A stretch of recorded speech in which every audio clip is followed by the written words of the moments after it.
call to order the regular school committee meeting for March 2nd, 2026. Please rise for the Pledge of Allegiance. I pledge allegiance to the flag of the United States of America and to the republic for which it stands, one nation, under God, indivisible, with liberty and justice for all. A moment of silence. Please be seated. The listing of matters on the agenda are those reasonably anticipated by the chair, which may be discussed at the meeting. Not all items listed may in fact be discussed, and other items not listed may also be brought up for discussion to the extent permitted by law. This meeting will be live streamed for cable. A recording of this meeting will also be posted on the West Bridgewater Community Access Media website, wb-cam.org. Okay, in respect to everyone's time here tonight, I would like to request a motion that we reorder our agenda. We're supposed to be in the budget hearing at the moment, but I would request that we move the recognitions for National History Day up, and then we will adjourn the regular meeting and move into the budget hearing. Is there a motion? Motion to change the order of the meeting to put the NHD at the top of the agenda. Is there a second? Second. All right, all in favor? Aye. Okay. All right. National History Day. Good evening. My name is Mr. Despierre, 7th grade social studies teacher here at the Middle Senior High School. Pleasure to be here with you tonight. I'm here to recognize numerous 7th graders for a job well done on this year's NHD National History Day project. NHD's project-based learning that is sponsored by the Massachusetts Historical Society. There is a local competition here at West Bridgewater Middle Senior High School, a regional competition, which is the next level, a state competition, and a national competition involved with this project. The students that are here tonight all did an amazing job on these projects. These kids' projects rose above all the rest. We have numerous groups here that are winners that are going to move on to represent West Bridgewater Middle Senior High School on Sunday, March 15th at Foxborough High School for the regional level of this competition. And we have another group, due to a scheduling conflict, they're going to be attending the regional competition this Saturday, the 7th, at Stoneham High School. We also have 4 groups that are receiving an honorable mention for producing awesome work as well. A few of these honorable mention groups are going to be filling in and attending the regional competition due to scheduling conflicts with other groups. So, with that being said, first up, we have Jackson Pondonis. He did an individual exhibit on the Battle of Gettysburg. Come on up, Jackson.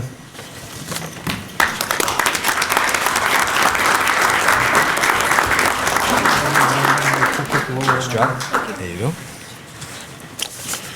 All right, so this next group, it was the history of the electrical guitar. It was a group exhibit. We have Giovanni Toscas. Come on up, Gio. Excellent job, bud. There you go. And we have Lincoln Milligan, who could not be president, who could not be present today due to illness. Be nice, President, okay. Next, we have individual exhibit, Mae Jameson by Dahlia Ikaza. Come on up.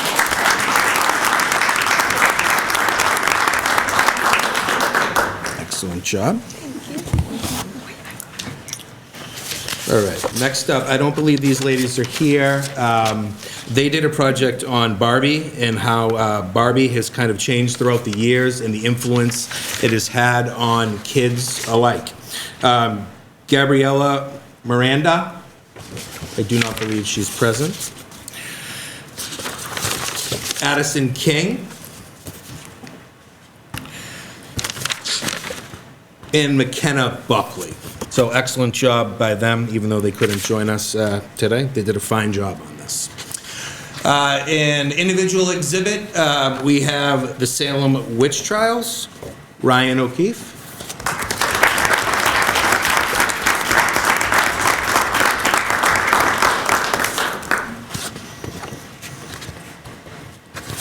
Congratulations. There you go. All right, another excellent project.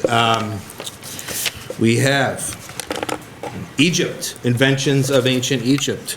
We have first up Jacob Ayad. Come on up, Jacob.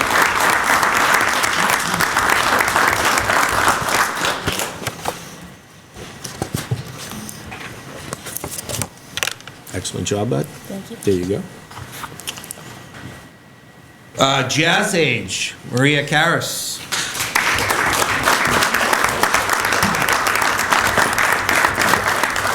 You're beating me to the punch here. You're beating me to the punch. You know what, I have to go back too. I just realized I left you out, bud. Don't worry, we're not gonna forget about you. Backing up a little bit here, little back step.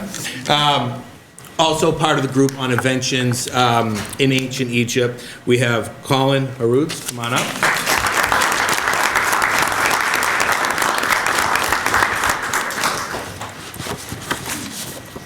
Sorry about that, bud. Excellent job. There you go. Okay, and then finally, we have one last group here. We have, for this one, How Protective Gear Revolutionized Football Group Exhibit. Great job.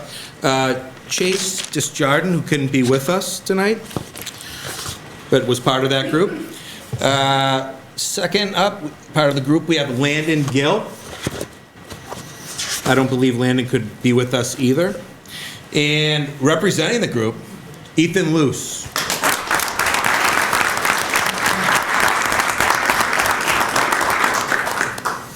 There you go, bud. No, I know. Was there a picture for? Yeah, I think it was a slide or two back. Okay, can we back it up one slide? Nope. There we go. Okay. Prohibition. Excellent job on this project by the ladies. So first up, we have Abigail Knight. Excellent job, Abby. Next up, Cecilia Farrell. Good job. And Sadie Source. Okay, excellent. I believe that's it. Did I leave anybody out in the audience here? I think we are good. So, Okay. Mr. Despy, I want to thank you and all the teachers. As a former 7th grade social studies teacher, I'm so impressed with everything that you're doing. And thank you for representing West Bridgewater as you move on in the competition. Great job. And thank you to all the families as well for coming tonight. Good luck in the next round.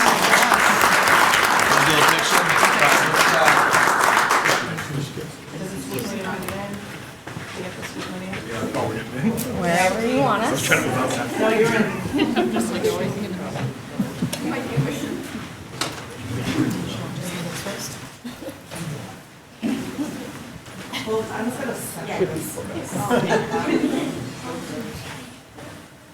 Where do you want us, Mrs. Page? Wherever you go. Okay.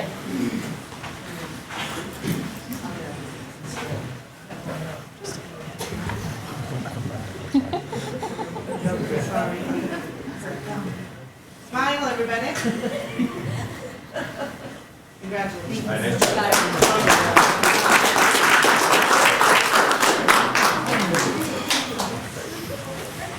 Thanks, Mr. Dean. Anytime.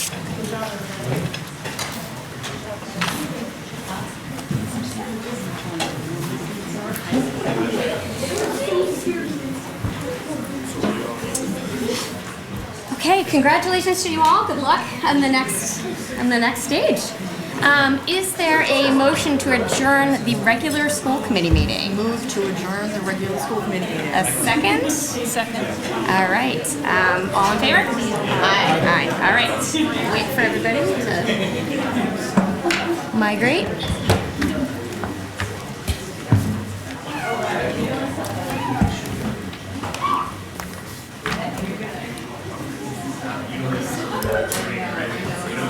Your own backyard.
Okay, you guys ready? All right, I would like to call to order the fiscal year 27 budget hearing. I'm going to pass it right over to Mr. Bodwell and Mrs. Grant. All right, thank you very much. Before I start, I wanted to put this in here somewhere. I just, as we all survived the blizzard of 26, I just want to just have a shout out to our DPW and our school staff that helped clear snow. We did have a couple of extra days extending our February break, but we were able to get back in on Thursday and Friday. And I appreciate everyone's hard work and efforts. And I also appreciate the patience and the consideration of our families, our students, and our staff. I know some of our seniors would have loved to stay out a little bit longer, but we wanted to get them back in if it was safe. So thank you to all involved to get us back into school safely. And actually, Mr. Bodwell, before you start, I know we have two members who have not participated in a budget hearing in the past, so I just wanted to kind of go over the order of things. So Mr. Bodwell and Mrs. Grant will go over and we can ask questions, stop them at any time. And then afterwards, we'll have public comment where members of the public are welcome to comment or ask questions on the budget. Okay, thank you. If we have thoughts one way or another, do we share them then as to numbers being changed, or does that happen on next week? So share them now. We don't have to vote tonight. Okay. We can make adjustments and vote in a week. Okay. So, but definitely share them now. Yeah, just to warn everybody, I'm gonna have a ton of questions. It's not like, it's not that I think I'm doing a bad job or anything, it's just the way my brain works. If you put a number in front of me and I don't understand it, we're gonna talk about it until I'm blue in the face. So just fair warning to everybody here. I appreciate that. So we do a presentation, and then we will go through each line, cost center of the budget. So I just want to start with some of the positive effects of staff we've added over the past few years. I think we've been supported by the town and certainly by the school committee to add positions, starting with our sub-separate programs at the 3 elementary schools who have addressed the needs of students so we could keep them in the least restrictive environment and keep them in district. There is a cost savings when we have these programs. We're not setting students out and for tuition and also for transportation. And we still have the hope for future students enrolling through West Bridgewater into our district, through our district placements. Related services, we have incrementally added to our related services, OT, PT, speech over the years. Our multilingual learner staff, we've gone from when I started at 1.5 staff members up to 4 staff. They're spread around the 4 different schools. And we've added some mental health counselors and at both the middle senior high school level and at the elementary level. One of the areas that we always talk about are school contributions. So basically what school contributions are, that's the amount of money that we're putting into our budget so the town doesn't have to. And they'll be detailed a little bit more later. This year we're just over $3 million in school contributions, broken up into a couple different areas. School choice, our circuit breaker, which is the funding in special education for once we go over a certain threshold of money per student. We have our revolving accounts, our surround care, our athletic revolving, and then special education grants fall into a 4th category. So on the left, you'll see how it's broken up, and then on the right, you'll see where we are compared to past years.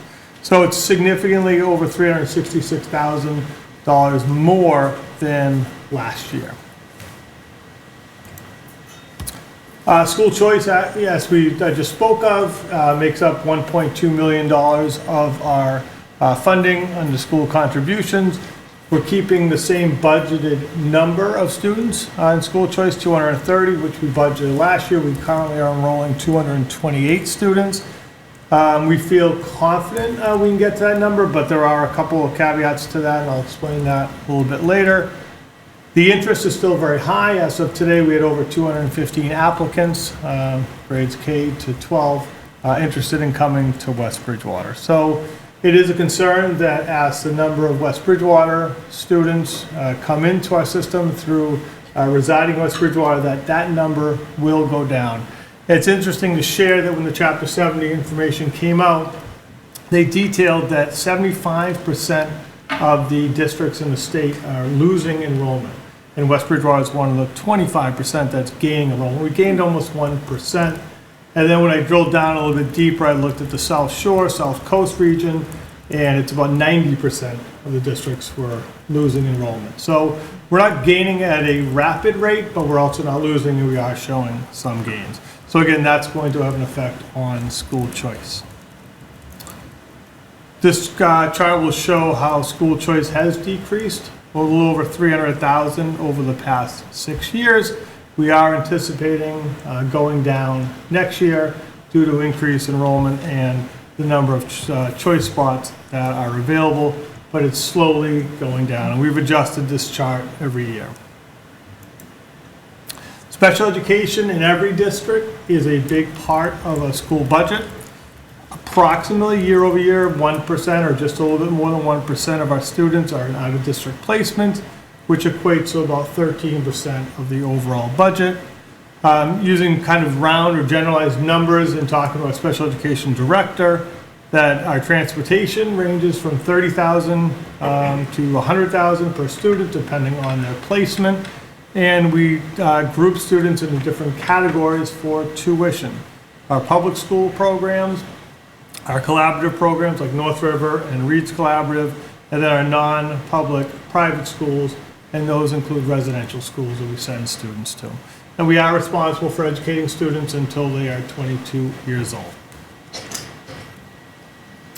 So some of our major concerns that we have is school choice. Although we're budgeting for 230, this is a little bit different year for us because the vocational schools and agricultural schools have moved to a lottery system. So they do their lottery on March 13th. We are unsure of the number of students that will be selected. We've averaged around 20 students per year going to Southeastern. We could hit that number on the nose, or we could be higher, or we could be lower. So there could be some potential if they only accept, say, 10 students. That means we will only backfill those 10 spots. It could be more. They have, in talking to our guidance counselors, they have run some scenarios, and West Bridgewater has remained pretty consistent to where we were in the past, but again, it is an unknown for us. There's always the potential for our district placements that we are unaware of. Less likely for in-district now if we're not budgeting for it, but that could happen. Or we could have move-ins that negatively affect the budget in terms of placements. There is potential for a reduction or loss of federal grants or federal funding. Haven't heard as much about it, but again, it is a potential. And we have 3 aging elementary schools that are 60 or more years old. And we also have a middle senior high school that's going into next year, the 12th year. 142,000 square foot building has needs as well. So buildings are always somewhat of an unknown, although we do put money into a budget. So some of the places we're looking to add this year, I think it's important to note that we did not add any new positions in last year's budget. And there are some budgeted dollar amounts with that. So we are looking to bring back the middle senior high school media specialist. It would be a person that would be housed at the middle senior high school, but it really would be a resource K to 12 for students and staff. 0.5 floating nurse, although some of our greatest need right now is at the Roselle McDonald. We'll have a number of diabetic students that require a high level of service, a high level of need. So we would have someone that could float 2 different buildings, but a lot of time would be spent at Roselle. Related service, we're looking to continue to add to our related service. Again, important to meet the needs and the IEPs of our students in district, so we're providing them with the services. Right now we have 1 reading specialist, K to 12. It's at the Roselle McDonald. We're looking to add a .6 reading specialist to the Howard School, but out of the general fund would only be .4. We're looking to supplement .2 of it through Title I, so they'll service students that are Title I for that period of time. Basically, it's 3 days a week, and ideally, we'd like to get that to full-time. Due to the needs in the district, adding an elementary instructional assistant. Right now, we have 30.5. We're looking to go to 31.5. All but our kindergarten instructional assistants are special education for inclusion or one-to-one or work in the sub-separate program. And our numbers at the middle senior high school for music, course selections have come out. We anticipated them being high, and they are. Right now, we have the person is at a .5. We're looking to go to .7. So this shows where we're at in terms of our budget numbers. Our overall operating budget to educate the students in West Bridgewater is just $22.5 million.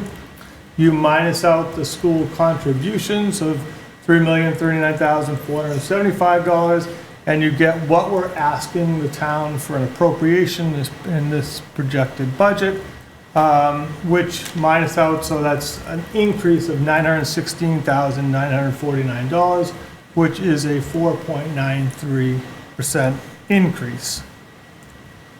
And this just shows where we are over the past 4 years. We have worked hard to decrease our budget while still meeting the needs of our students and staff in the district. So it's been very important to us. I promised a fairly short presentation for years past, but I know we'll spend a lot of time going through the budget lines, so. Can I ask a question about the no added staff? Yes. I have the budget from last year that Kathy and you provided me in our last meeting, and the FTE number is 185.75. The FTE number on this one is 190.25.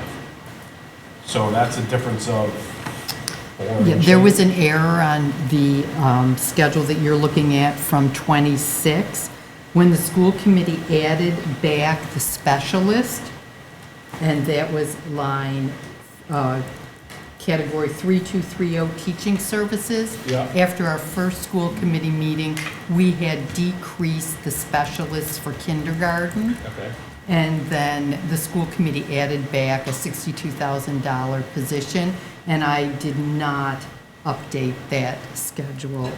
Okay, It so should be 80, it should be 84.2 last year on the teaching service line. I'm just confused with the overall FTE. So even if we add 1 there, that's 186.75. That's still a difference of 3. And it looks like, I thought we were only adding like 1.7 this year. I'm looking at the points here. So if I'm just going off the budget you guys gave me last week or 2 weeks ago, whenever we last We're met. adding 3.7 this So it year. looks like 3.7. Yeah. Yeah, so Does how that did, number automatically? how did that happen? calculate, No, Because it also does when we met, not. we were talking about adding like 1.7. 1.7. No, we were always up at the 3. I thought wasn't the IA somebody who was retiring, so it wasn't really a position ad? Am I misremembering that? We have one IA who's retiring, but we're put a placeholder in for that position. We did hire an IA during this year, so from the last budget in 26, in Yeah. February of fiscal year 26. A year ago in February, Yeah. the budget we presented was for 30.5 instructional assistants. Okay. Since then, we have hired an additional one with the needs in the sub-separate classroom. So there's the IA. Okay. I guess I have concerns with the hiring of positions in general that I think I want to see us get addressed this year. I went back through, 5 or 6 years worth of data, and by my numbers, in 2021, we had 167 FTEs, and now we're up to 190.25, which over a 5-year period is a 14% increase. What are you using numbers from the From the budgets. From the top sheet? Yes. So if you go back to FY 21-22, we had 167 budgeted FTEs. I don't know if that's, You know, some of I can those- only go off the spreadsheet you guys give me. Right, So I don't and- know if it's correct or not. And I Because don't it sounds know. like the one I got 2 weeks ago was already incorrect. Yes, there So- was an error in one of the positions. Okay. It didn't get I guess added back in. my concern is if we have increased our FTEs by 14% in the last 5 years, and now we're asking for an additional 2 and change, I would have problems with that. Because I don't, how much has enrollment gone up? Is it 14%? I don't think it is. Well, it's not all to address, in some cases, it's classroom additions, but in some cases, it's, could be for instructional assistant, or it could be a related service, or it could be separate program. I don't, you know, depending on the year, I'd have to go back and look at. I mean, I know that the budget we presented, we didn't add any staff from last year when we presented the budget. We were Okay. clear on that. Yeah, I that's fine. If those numbers, I'll double check them when I'm done with this, but I guess my concern is not just last year, it's a general theme of what's been happening. We've definitely added staff over the years, Okay. for sure. Yep, absolutely. And when we started this process, I was very clear with you guys that I'm not gonna support any budget that adds more staff without some data behind it. I still to this day haven't seen any of that, Do you want, I mean, we have, you know, there's information that I can certainly provide Yeah. on these positions, like, Sure. Yeah, as we go through line by line, we can certainly do that. Okay, so I'll start going through each page of the budget. And if you have any questions, just go ahead and stop. I'll only highlight areas that we saw a large change in. Okay, the first page, and that would be page 1 of 33, is the school committee budget. Can I ask what I understand the secretary increase, because I know we talked about that in the previous meeting. Are the additional expenses something we're planning for, or like in specific, or do we just see that number trending up? Yeah, I believe there were increases. Yeah, there was an increase on the memberships membership and fees. the conference fees, right? Yes. Correct. So that's what that was. Great. That's actually another thing that I would kind of like to see us add, is if we have any number that's going up by more than X%, let's just add a little note about why, if we know why. That would be very helpful. Okay, I want to be clear also that when you look at the percentages can be misleading. When we're talking about pretty small dollars here, Yep. to put a comment by every, A 12% increase, how many 12% increases do you have in here? It's probably. but the increase is $819 on a $22 million budget. Mhm. I mean, that's kind of splitting hairs in my opinion, but I will write something for everyone. Yeah, I disagree. I think if I see any line item that goes up by more than X%, I want to know why. Okay, what percent are you looking at? But we can decide on that as a group, but I just think 12% is a pretty high number. So if we know why, that's great. Like if we don't have. well, I to think fill that, budgets. again, I'm assuming the 819 has to do with fees, conference fees, Yeah, and yeah, membership what we just fees. said, yeah. But that's what I mean. You're assuming that. How would I know that? I'm just saying if we had like a line item that told me that, then I wouldn't have to ask the question. Is my point. Okay. The next page is the superintendent's office. Contractual raises. Can you, sorry, me again. All right, so the 6% of the secretaries, I think you guys have explained to me this before, but this is not actually a 6% increase because it comes out of some other line item? In previous years, and years when contracts are being negotiated, Yep. we don't want to play our hand. So the amount that we budget for is included in contractual expenses. It's a line item later down, Okay, further down. okay.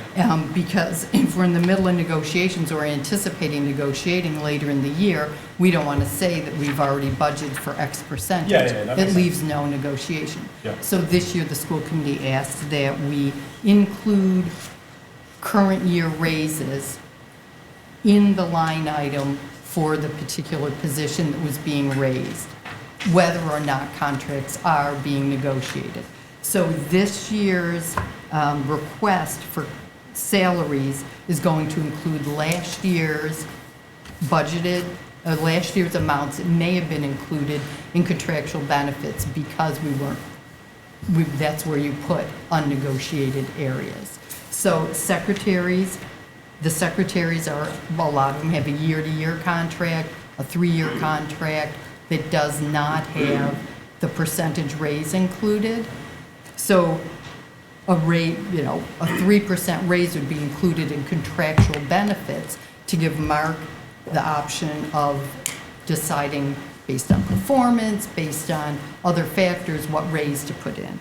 But this year, it was requested that we include 3% in each position. So Okay. 3% is in plus the percentage from the previous year that was not included because it was in contractual benefits.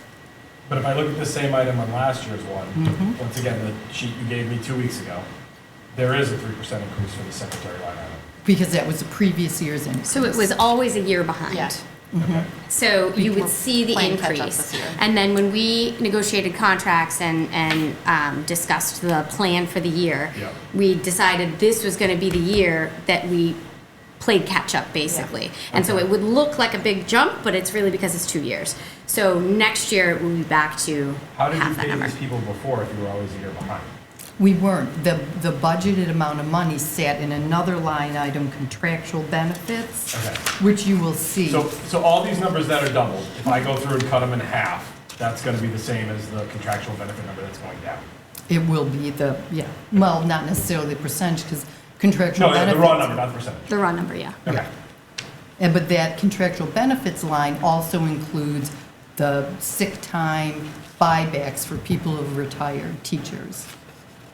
And any staff that retires, along with the $10,000 early retirement incentive So for that- teachers. That number is significantly less this year due to only one retirement, where in years past, we've had more.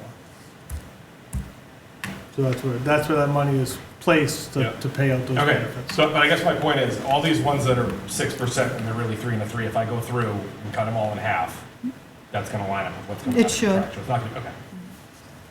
More or less, I'm not gonna hold you down to the dollar figure. Okay. And then my other question would be around the office expenses. Are we actually spending this amount? Is this for something we're planning on adding, or is this, we're just putting a little buffer in here because we see this number growing?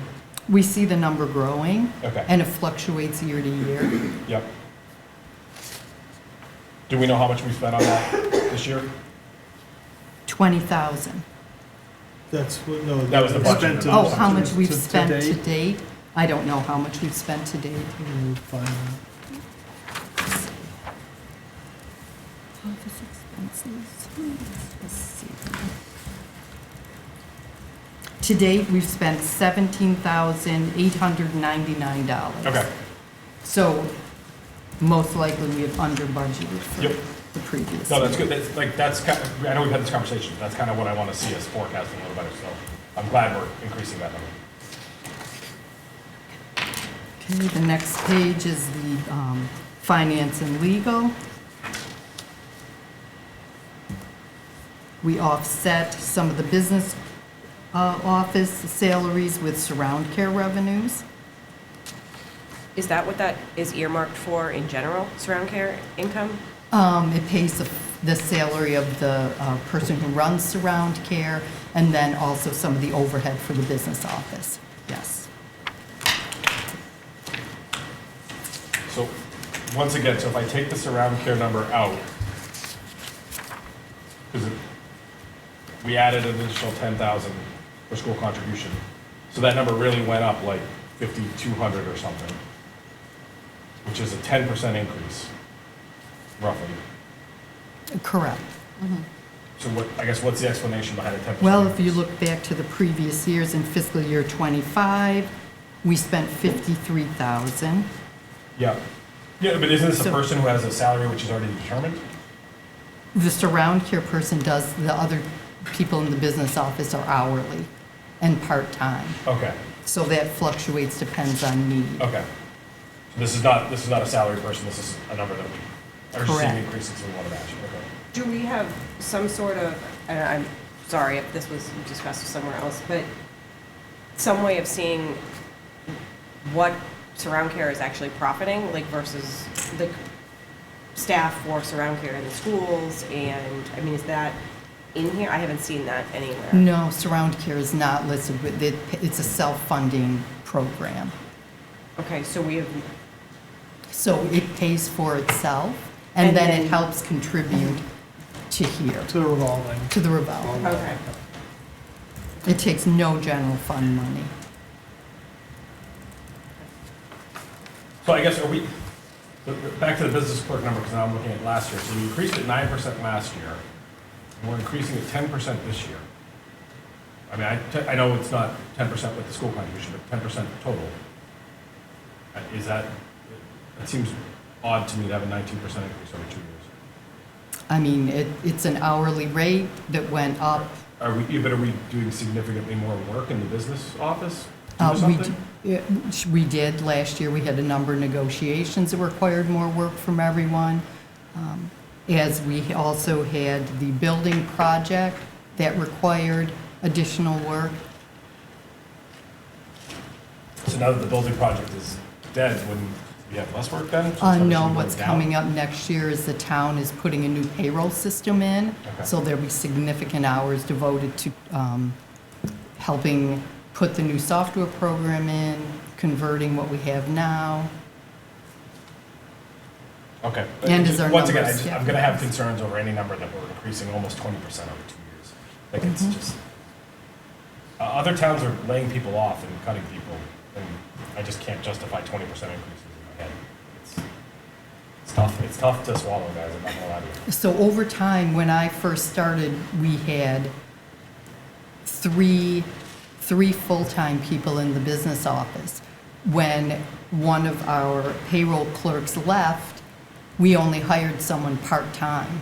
So we already took our cut in that office, a significant one, about 4 years ago. Okay. The next page is district technology.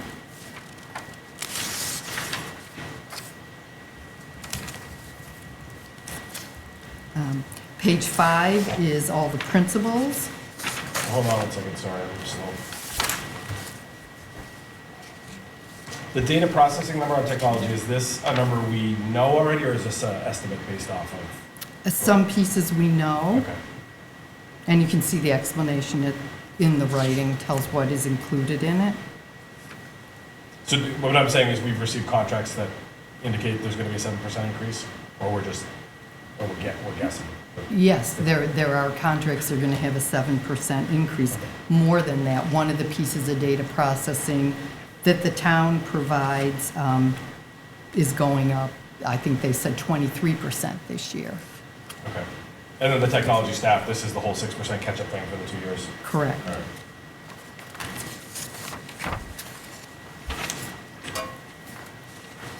Principal's budget is the next page.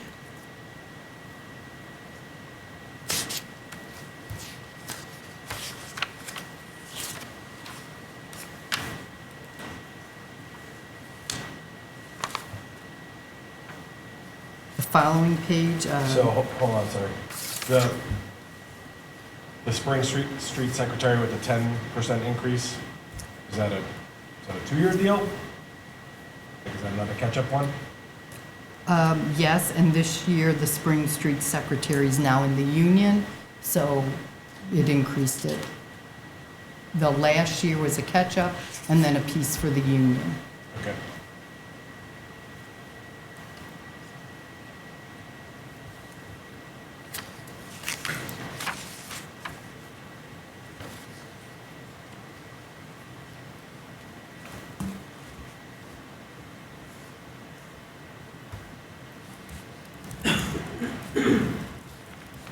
All right, I'm good. The next page includes teaching services, which are teachers, librarians, substitutes, some kindergarten aides, as you can see. And the contractual benefits number is included in here. So this is the one we were talking about before? Correct. Okay. It represents contractual obligations for retiring staff, attendance buybacks per contract, and any other contractual benefits under negotiation.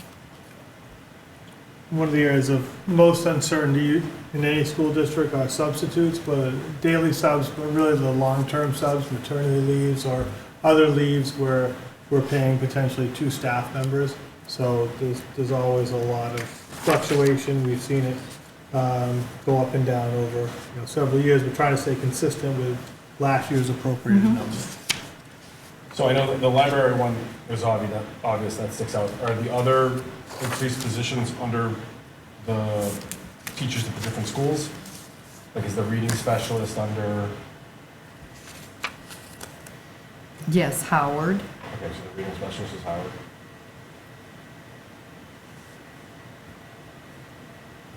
And the music is, High Middle Senior school. High School, along with, I believe we have the nurse, the .5 nurse out of the high school. Correct. oh, I thought there was a separate. Nurses aren't in this. No, one. Yeah, no. there's a Oh, sorry, separate one, sorry. yeah. But the Okay. kindergarten or the elementary IA is on this one. Right? Yes, And this kindergarten aid one is part of, those are the kindergarten IAs that Okay. are non-sped. So actually, the whole sub thing, I guess if we're adjusting other line items to match what we're actually spending, I feel like we should do that in subs as well. These subs numbers are probably way too low, right? Well, right now, I'm projecting that we're going to be estimating to be around 100,000 at the end of this year. For all three? For all four, yes. All four, okay. Okay.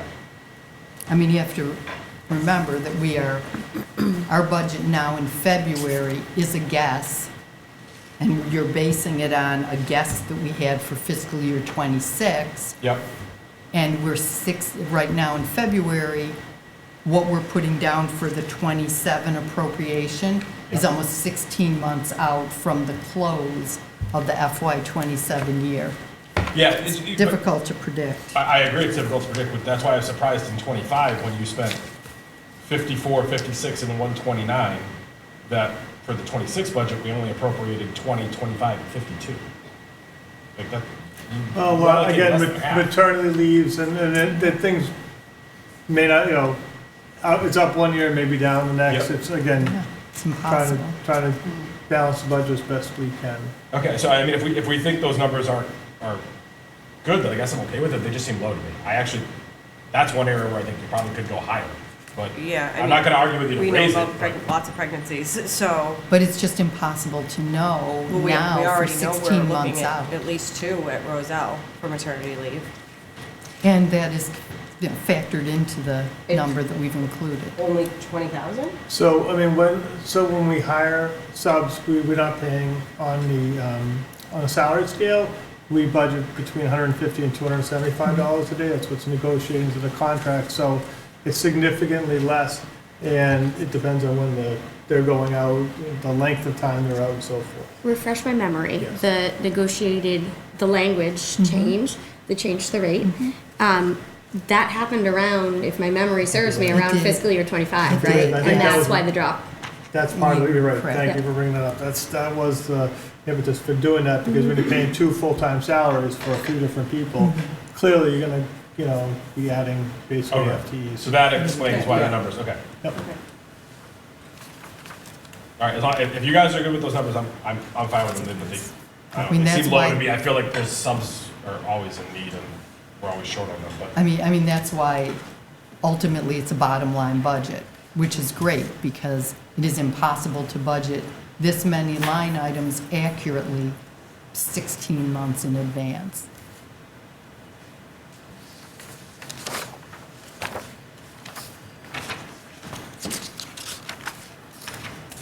Okay, the next, I want to go back on that one, I'm sorry. The monitors, those are recess monitors, I assume, or lunch monitors? recess, lunch monitors are paid out of Okay. federal dollars through the lunch program. Why has Howard's gone down so much? I mean, I hate to ask about less money, but That is up to the principals. That's part of their principal budget. So if you I can address it if you'd refer, like to know. that'd be great. I use my teachers to cover recess. Okay. So teachers have a contractual 30-minute lunch. If I use my teachers to cover lunch duty, then they aren't getting their 30 minutes contractual lunch. So I use the cafeteria monitors through the cafeteria budget to cover to cover lunch. My teachers then do a 20-minute recess, and that ensures that when they have lunch, when their kids have lunch, they're getting their, so my teachers are, So that's this their is all duty. good with you? Yeah, Okay. Yeah. That just yeah. looks weird to go down so much on something. Thank you. I do think some of that monitoring money shifted to covering common planning. So the money's still there, it's just under a different line item. So we have subs who will come in and provide coverage for teachers so that they can do work on wit and wisdom. Okay. So if you look at page 9, skipping ahead a couple of pages, I've listed out the pages and the budget sections that make up the principal budgets. So the principals have discretionary spending. It includes curriculum, which they're given the amounts it's going to cost over a number of line items. And so they determine whether they need more textbooks this year, more software, whether they want to put more time into common planning. So that's really discretionary to them. They stay pretty much within the same 2 budget every year. This year it went up slightly because Howard had to replace some additional texts. So that answers the up and down questions of a lot of the smaller amounts that you're going to see coming up. Page 8 is professional development.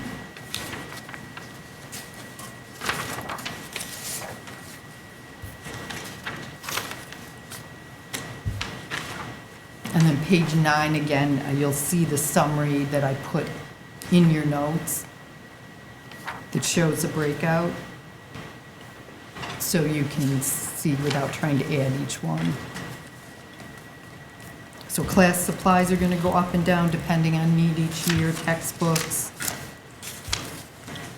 I'm sorry, does this include the wit and wisdom fees? that we pay? Excuse me? The wit and wisdom, Yes, that is included in these totals. The high school library references, it's just a very exact number. Do we have that earmarked for something particular? It should be for subscriptions, online subscriptions, I believe. And we didn't have those the last 2 years? We did not, due to not having the person in the position, so we added that back in. Okay, so if we don't have the librarian, we take that out? That presumably would come out, yes. Okay. Can I just ask a question about the media specialist position? Yes. Is that one we haven't had for a while and is one that we're supposed to have for accreditation? Yes. I And just then- want to, can I be clear Yes. though? Yeah. We had someone, and then we used the position for something else, if I understand. We had a full-time position, we didn't find someone, we looked and we moved it into the budget as a part-time position, and then that position, we reached out to look for funding, and the cable committee said they wouldn't fund that position, but they would fund a TV media person, so they paid for half and we paid for half. So yes, in essence, we did have a half-time position. It was full-time, it was cut down to a half-time position. The reason we took advantage of the cable's half-time pay was our coordinator for that department, the finance department, is a TV teacher. So he went from teaching 6 classes to 4 classes. So without that additional position, our TV studio would only have 4 teaching sections, 7 to 12. And again, we've a lot of money, a lot of time, and great products come out of that. So it was beneficial to fund that position part-time. So that's why we're looking to add back the library media specialist. Again, not only for some teaching blocks, potentially in the middle school, but also for working with our students and our staff and being a K-12 resource. But not eliminate the halftime person, correct? No, I mean, we need those with the signups that right now the person's teaching a couple exploratories as well as teaching some high school classes. I mean, it was tough. We didn't get very great candidates for full-time, never mind, I think that It's a tough as certification well to as fill. media specialists, we didn't get any qualifications. That it was a salary that we offered. Okay, page 10, again, these costs are, a majority of these are the ones that are included in that summary on page 9. High school classroom hardware, that represents purchasing about 125 Chromebooks for our 7th graders. We are supporting and offsetting that purchase with evening school funds and choice money.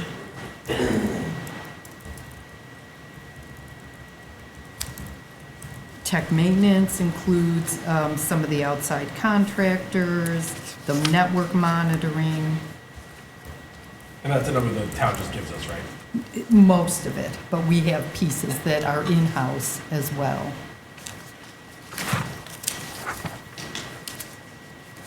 I'm surprised the software costs are going down. Is there just, we're not using as much as we thought, or? Again, those are part of the principal's budgets. We Okay. give them the exact amounts they need for their softwares and texts.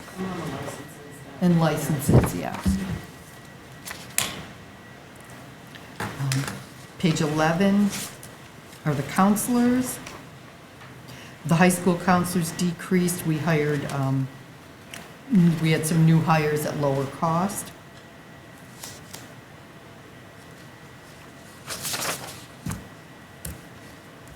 Sorry, I'm still confused by what we're doing here. So the secretary, 8% increase. I'm assuming that's a 2-year thing, but why are some people 6 and some people are 8? Because they move steps.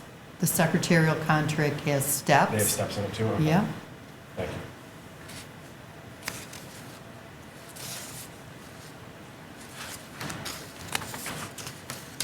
Page 12 is the ESL service.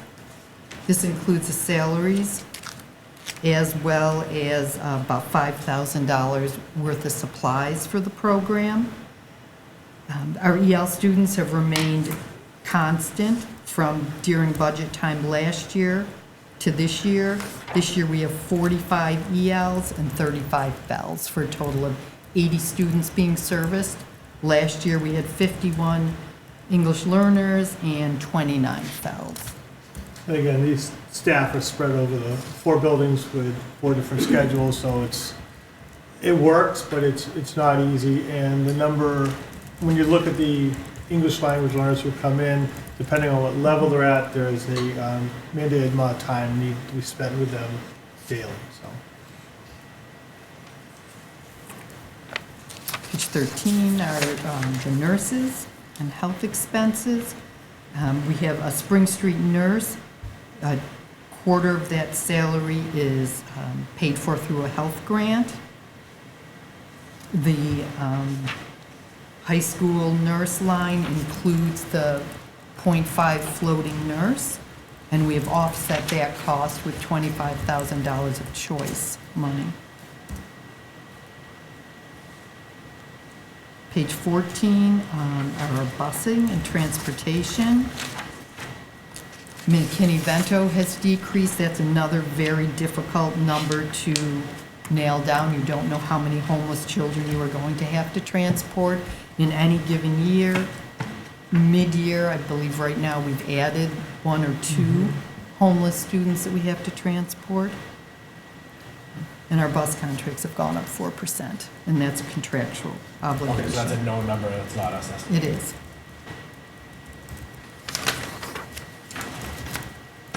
That also includes the Aggie transportation as well, right? Yes.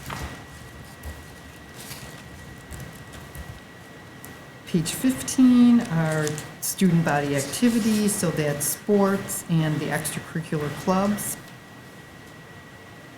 We offset a significant part of our athletic costs with the athletic fees from the athletic revolving.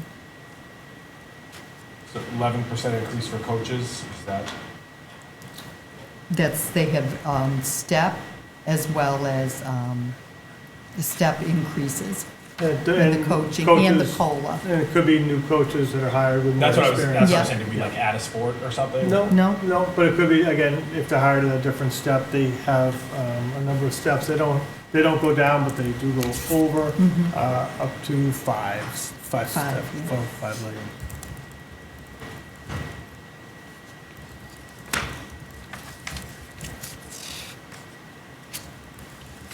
Okay, page 16 are the custodial services.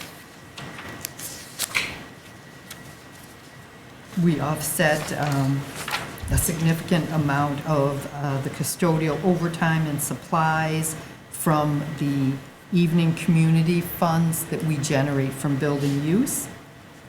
This also includes a DPW town employee, half a salary from a DPW employee.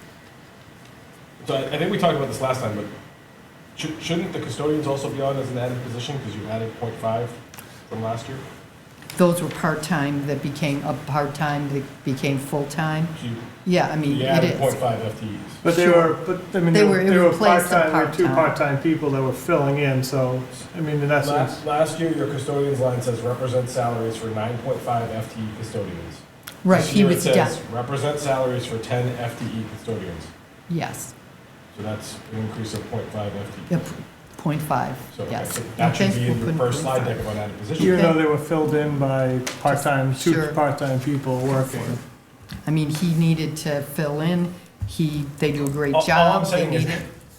So, You can't yeah. make statements like we didn't add any positions in FY26 if you did. That's my point. Well, we If didn't you add, added you added half an FTE by your own notes here.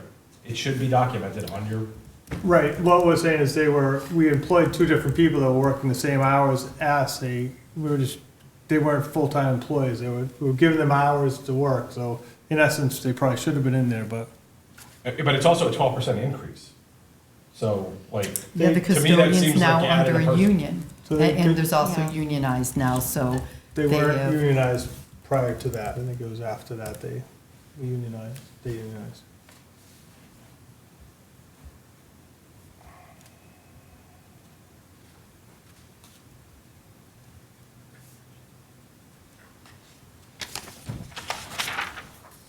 And also the overtime, overtime is snow removal. Overtime is also related to working the building use that we get paid for, dance recitals, sports. yep. And their overtime is mandated through their union contract now for minimum number of hours. So we offset the overtime costs with the money generated from building use. Okay, but total number, it isn't a 10,000 increase. I understand you took a revolving fund and applied it to it, but, I mean, that's a 50% increase in overtime. Is what I'm seeing. And we're trying to line it up more accurately with what we see coming down the pike for overtime with the number of building use applications we've had and the increase in overtime costs related to the union contract. And I would think even like this weekend when we had games, Huge. Saturday Yeah. night and Sunday, we're paying people to come in and We are. work the Extra games. hours. Yeah, but that's existed since the beginning of the time for the school, so that, I mean, that's not a reason for the increases, right? You've always had No, this. it hasn't been as strict. Now they have a minimum required number of hours if Okay. you're working building So it's because they went to use. the union, though? Yes, Like, it's but, I because they mean, went unionized. But it's not because we had games this weekend. that's what I'm Oh, saying. no.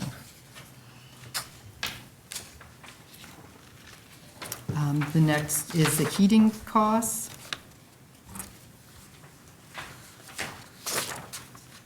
About a 3% increase in line with what I discussed with the town.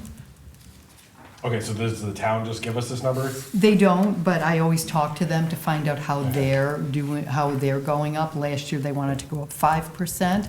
They felt the costs were going to increase. This year, they told me they were anticipating closer to 3%. Okay.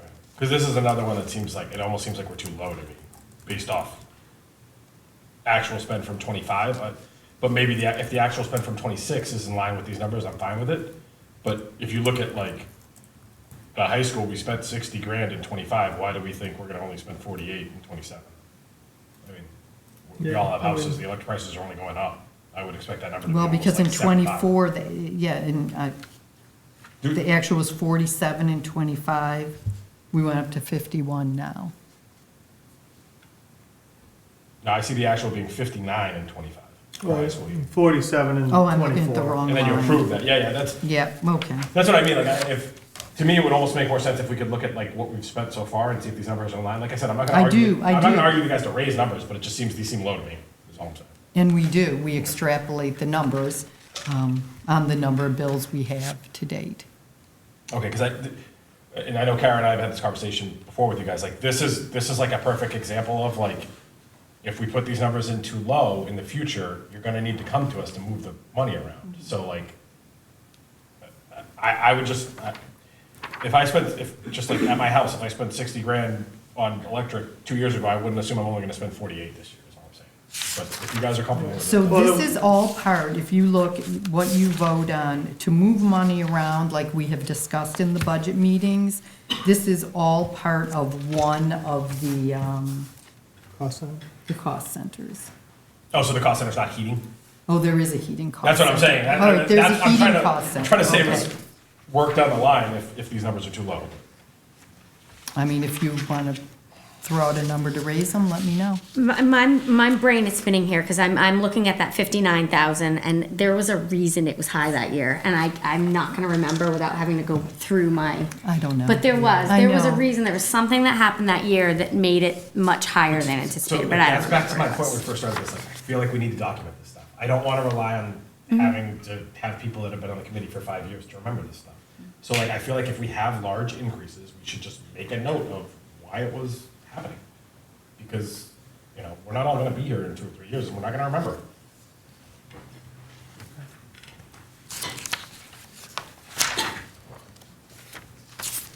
The next page is utilities. Again, roughly 3%. A few places, we saw the trends changing a little bit different. We went up. The high school electricity has been a significant drop. I'm on page 18. Hold on one second, because our 18, at least in my packet, is the out-of-district tuition. But let me see, maybe No, it's utilities? not in order here. I mean, ours aren't, mine's not outnumbered either, so it's a bit- Yeah, some of them don't have page numbers. How did, I think they got out of order. did you print them? Oh, you printed them? It's the very last page, I think, at some point, the collation. Yep, there it is. And I think it's gonna be backwards from here on out. It should be lines 3, 4, 1, 3. And they should all have page numbers.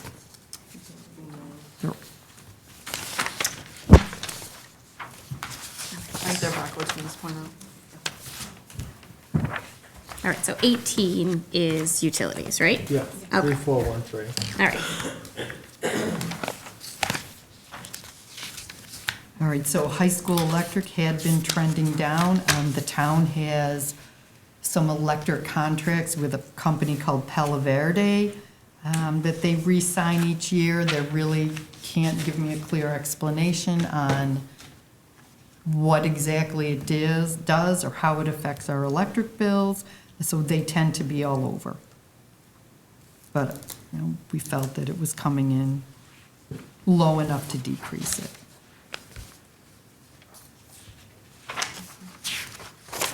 Maintenance of grounds, do you want me to 3421? That is our contract for waste removal, and we moved from South Shore to Kearney to reduce the cost. Okay, maintenance of buildings is 3422.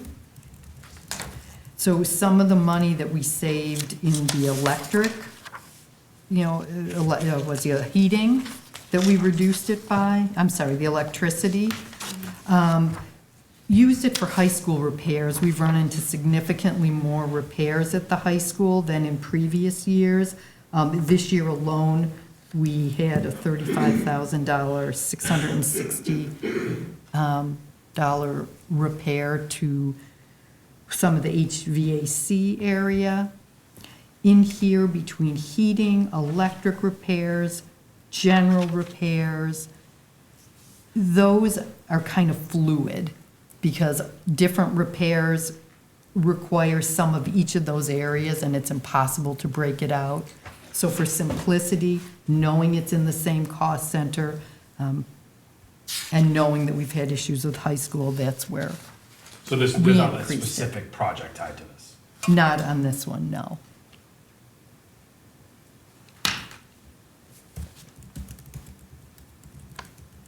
And that increase is less than the electricity that we reduced. Page 21 is equipment maintenance. This is our service contracts for HVAC systems, elevators, copiers, fire systems, phone systems, cameras that we have in, and those have increased significantly. Just In due to addition, the contract. the contracts have increased. Our Air Masters contract doubled from last year, and that's one that covers HVAC maintenance. Also, the high school copiers have aged out. They're almost 12 years old now, so we replaced 8 copiers. Those 8 had not had leases in the past. Copier leases go in here. So this is another combination of some of these are known and some of them are estimates? Or these all known? Yeah, Okay. most of them are known and based on the previous year. Yeah, this feels like another one we might want to quote out. I mean, We do. Last We- year it was a 9% increase, and this year it's a 10% increase. And the economy has played a big part in that. The next page is insurance. The town deals with getting all the liability insurance for the schools and for the whole town, and we're a piece of that. And in addition, the town handles unemployment, and this year we've seemed to have a number of unemployment claims. Again, another difficult number to nail down based on the unemployment piece. The town is self-insured for unemployment, so that means we don't contribute to the state fund, so the whole cost of the unemployment is on the town. And once again, that's a number that the town gives you? Or, Yeah, close to it, but they don't estimate the unemployment piece, but I look back and see what we've paid. okay. Page 25 are the ag schools, 3,900. Oh, we have 2 that would, Oh, yeah, there's Sorry. not funded. right. Yeah. So, last year, we had a significant number of students apply for the ag schools. A total for fiscal year '27 that enrolled, '26, were 9. 2 will be graduating at the end of this year. So included in our FY27 appropriation request are 7 students who will be returning for '27 and the 2 students who have applied.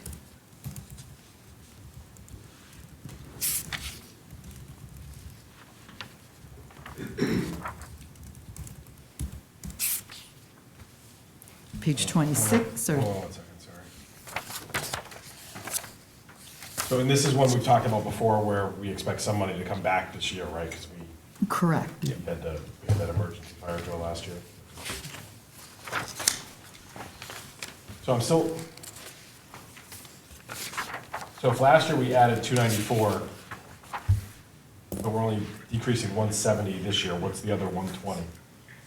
Didn't you say 2 are graduating and 2 are applying?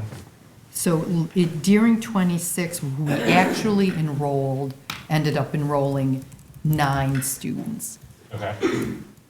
I believe we budgeted for 13. Okay. Things like that. 2 are graduating during this fiscal year.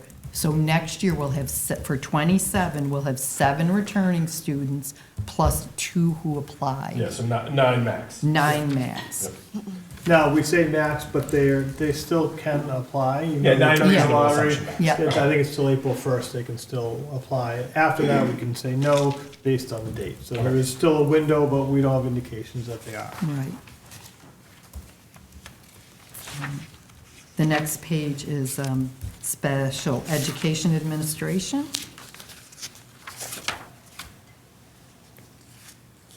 Is there a reason this has gone up so much Yeah. over and what is, So the reason is that previously we had hired a retired special ed director to be our out-of-district coordinator. So our current director of special needs took that over at a less amount, but came out of a different line or paid for It was by paid for a grant. So she's now doing the out-of-district placement coordinator outside of the regular contractual day. And it actually works better to have that person in-house. So that's the reason for the increase. And where was that previously? Which cost center was It that? came out of a grant. Okay, oh, okay, Yeah. but it wasn't included in the budget here? No. Okay. So, once again, just trying to wrap my head around a 13% increase for this year. It's because this person took on additional responsibilities, is that what we're hearing? Correct. Yep. Okay, which came out of another line item, or no? Yes, it was paid for, I don't know, it was out of a grant before.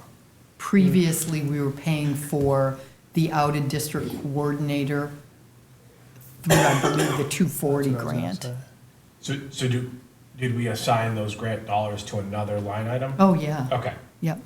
and do we know how much that was? I don't know. I don't know if the top, I don't know. 12,000 More, I maybe? think, it was more, a little bit more than that. Because we paid a little bit less than what we paid Mm-hmm. out. I don't have the numbers in front of me, though. So, all right. But last year it was a 14% increase. So how did last year work with the grant then? You see what I'm For saying? what, that- for what, for well, which so line? The The reason. director that- line item last Yeah. year had a 14% increase, So- and then this year it has a 13% increase. Sure, I can explain that. So the reason is, for a lot of the administrative contracts, we moved a lot of the stipends that they had into their salaries. Yep.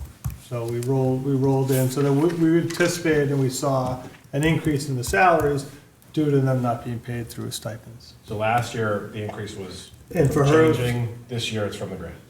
Yeah, it was ESY and McKinney-Vento were the two stipends that were paid. So now they become part of the job responsibility of the person.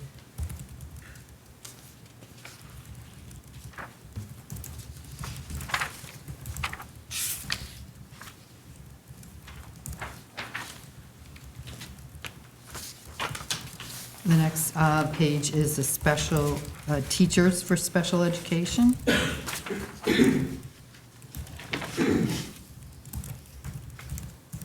Portions of these are preschool revolving, covers the cost of one preschool special education teacher. We offset some of the aides with the 240 special ed grant, and one kindergarten special ed aide, we offset with the early childhood preschool, grant. yeah. The preschool. Yep, no, it's hard to yeah, see the it's hard line. to see the preschool. So those grants are important to reducing our cost in And that all the area. teachers are contractual? Yes.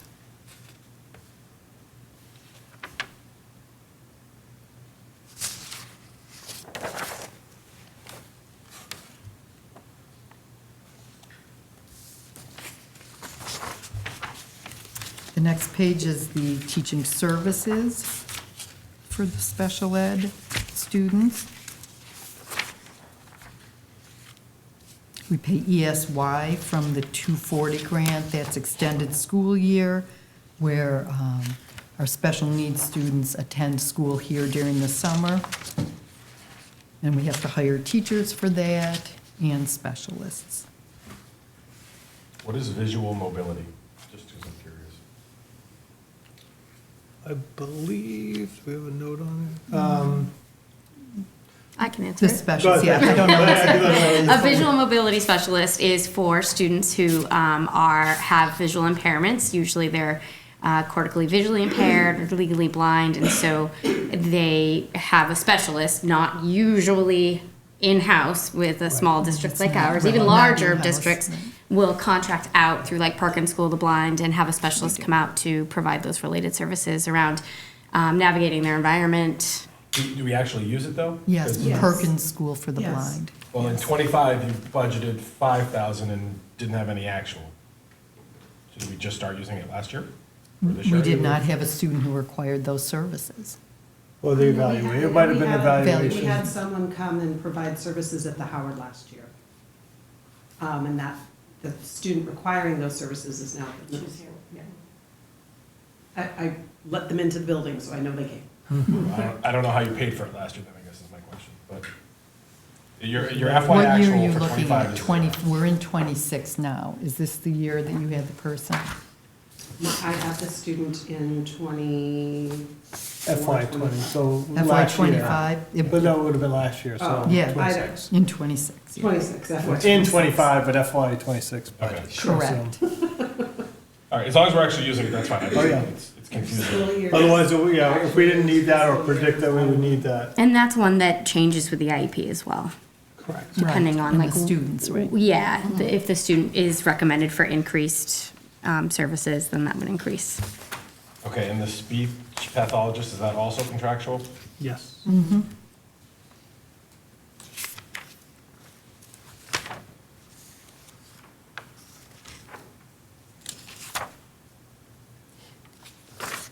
The next are the special education psych services. It includes testing, the psychologists, and the adjustment counselors. And the 75,000 is for a grant position.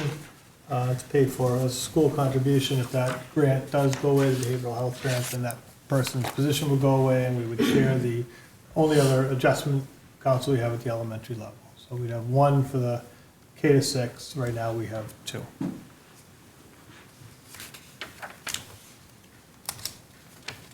And like, once again, there's another one that just seemed, the testing seems low to me.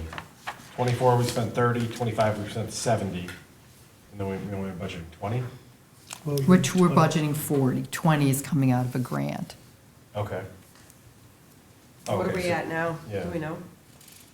I don't know, a lot of it does come out of the grants, but that is, the special ed director helped out with that.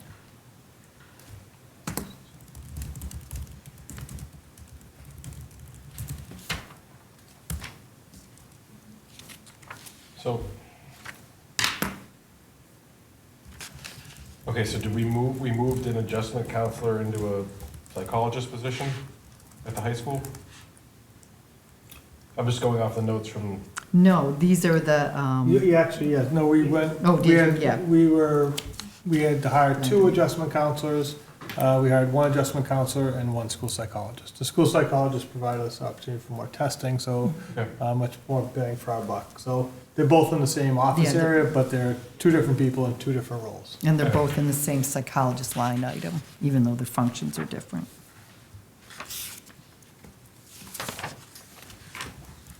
and are those increases also contractual, just because I see 7% last year and 8% this year? Yes.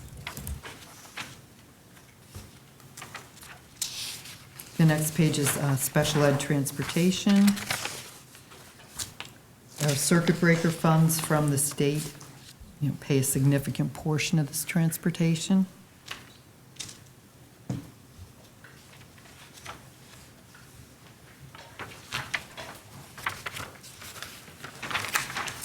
And no equipment this year. And the final page is the out-of-district tuition. Again, we're offsetting the costs of out-of-district tuition with circuit breaker, the 240 grant, and some school choice for $1 million.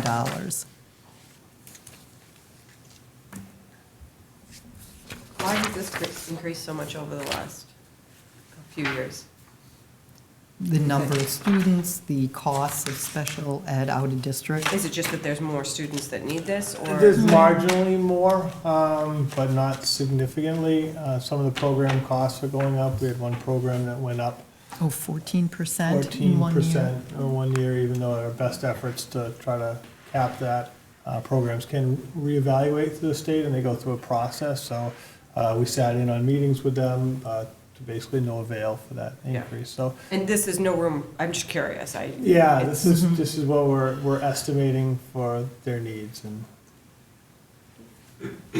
And this isn't something, and just, this is my own education on this, is that this is not something where if we hired a different individual in the school district, Right, it good- wouldn't change this. No, good question.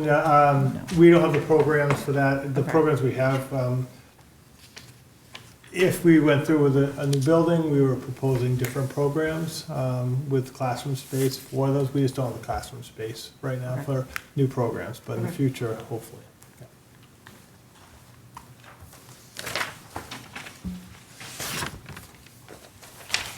Okay, that's it. Are there any other questions or comments from the committee?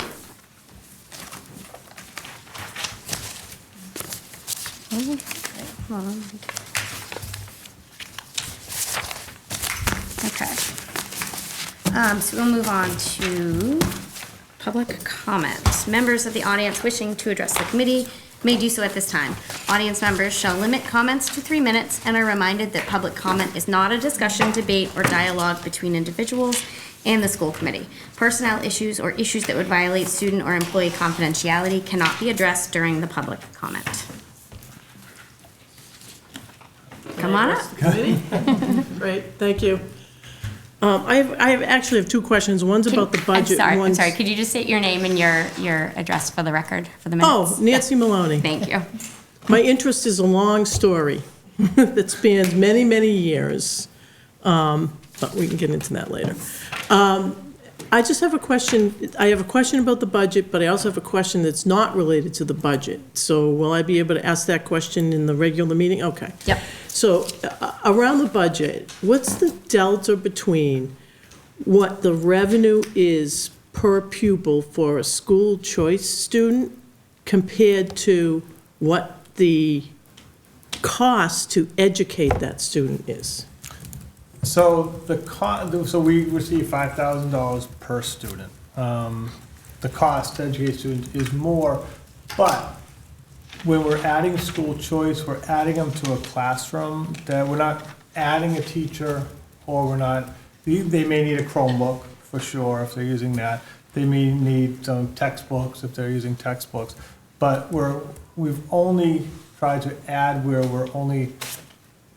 we're not creating more of a cost by adding school choice. So it's really supplementing or adding to classes that maybe, say at the middle school level, they go from, 18 to 20 students, or, 20 to 22 students. So there's no significant cost. We're adding that, and it's really surplus for us. That's the reason we started it many years ago.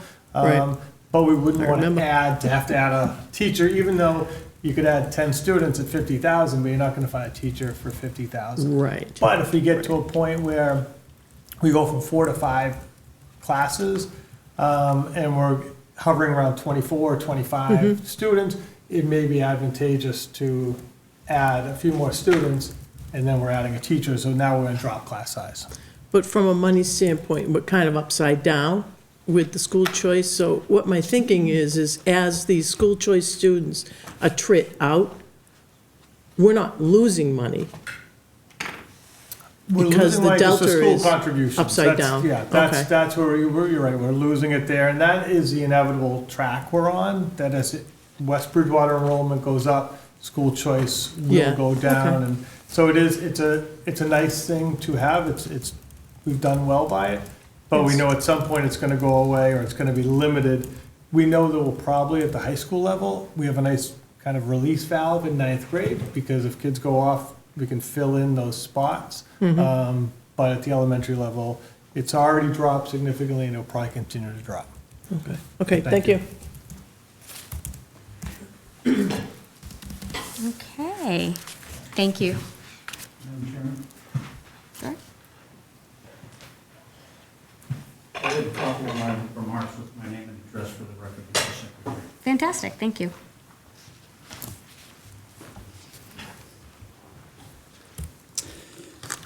Relax, I was on the BR school committee for 18 years. And for some reason, I'm running again. Good evening, Madam Chair, members of the West Bridgewater School Committee. James DuPont, 118 Elm Street East, Rainham, for the record. I come with a message of grave and immediate importance to the students of the West Bridgewater schools, the members of the West Bridgewater School Committee, the administration staff of the West Bridgewater school system. The issue is twofold.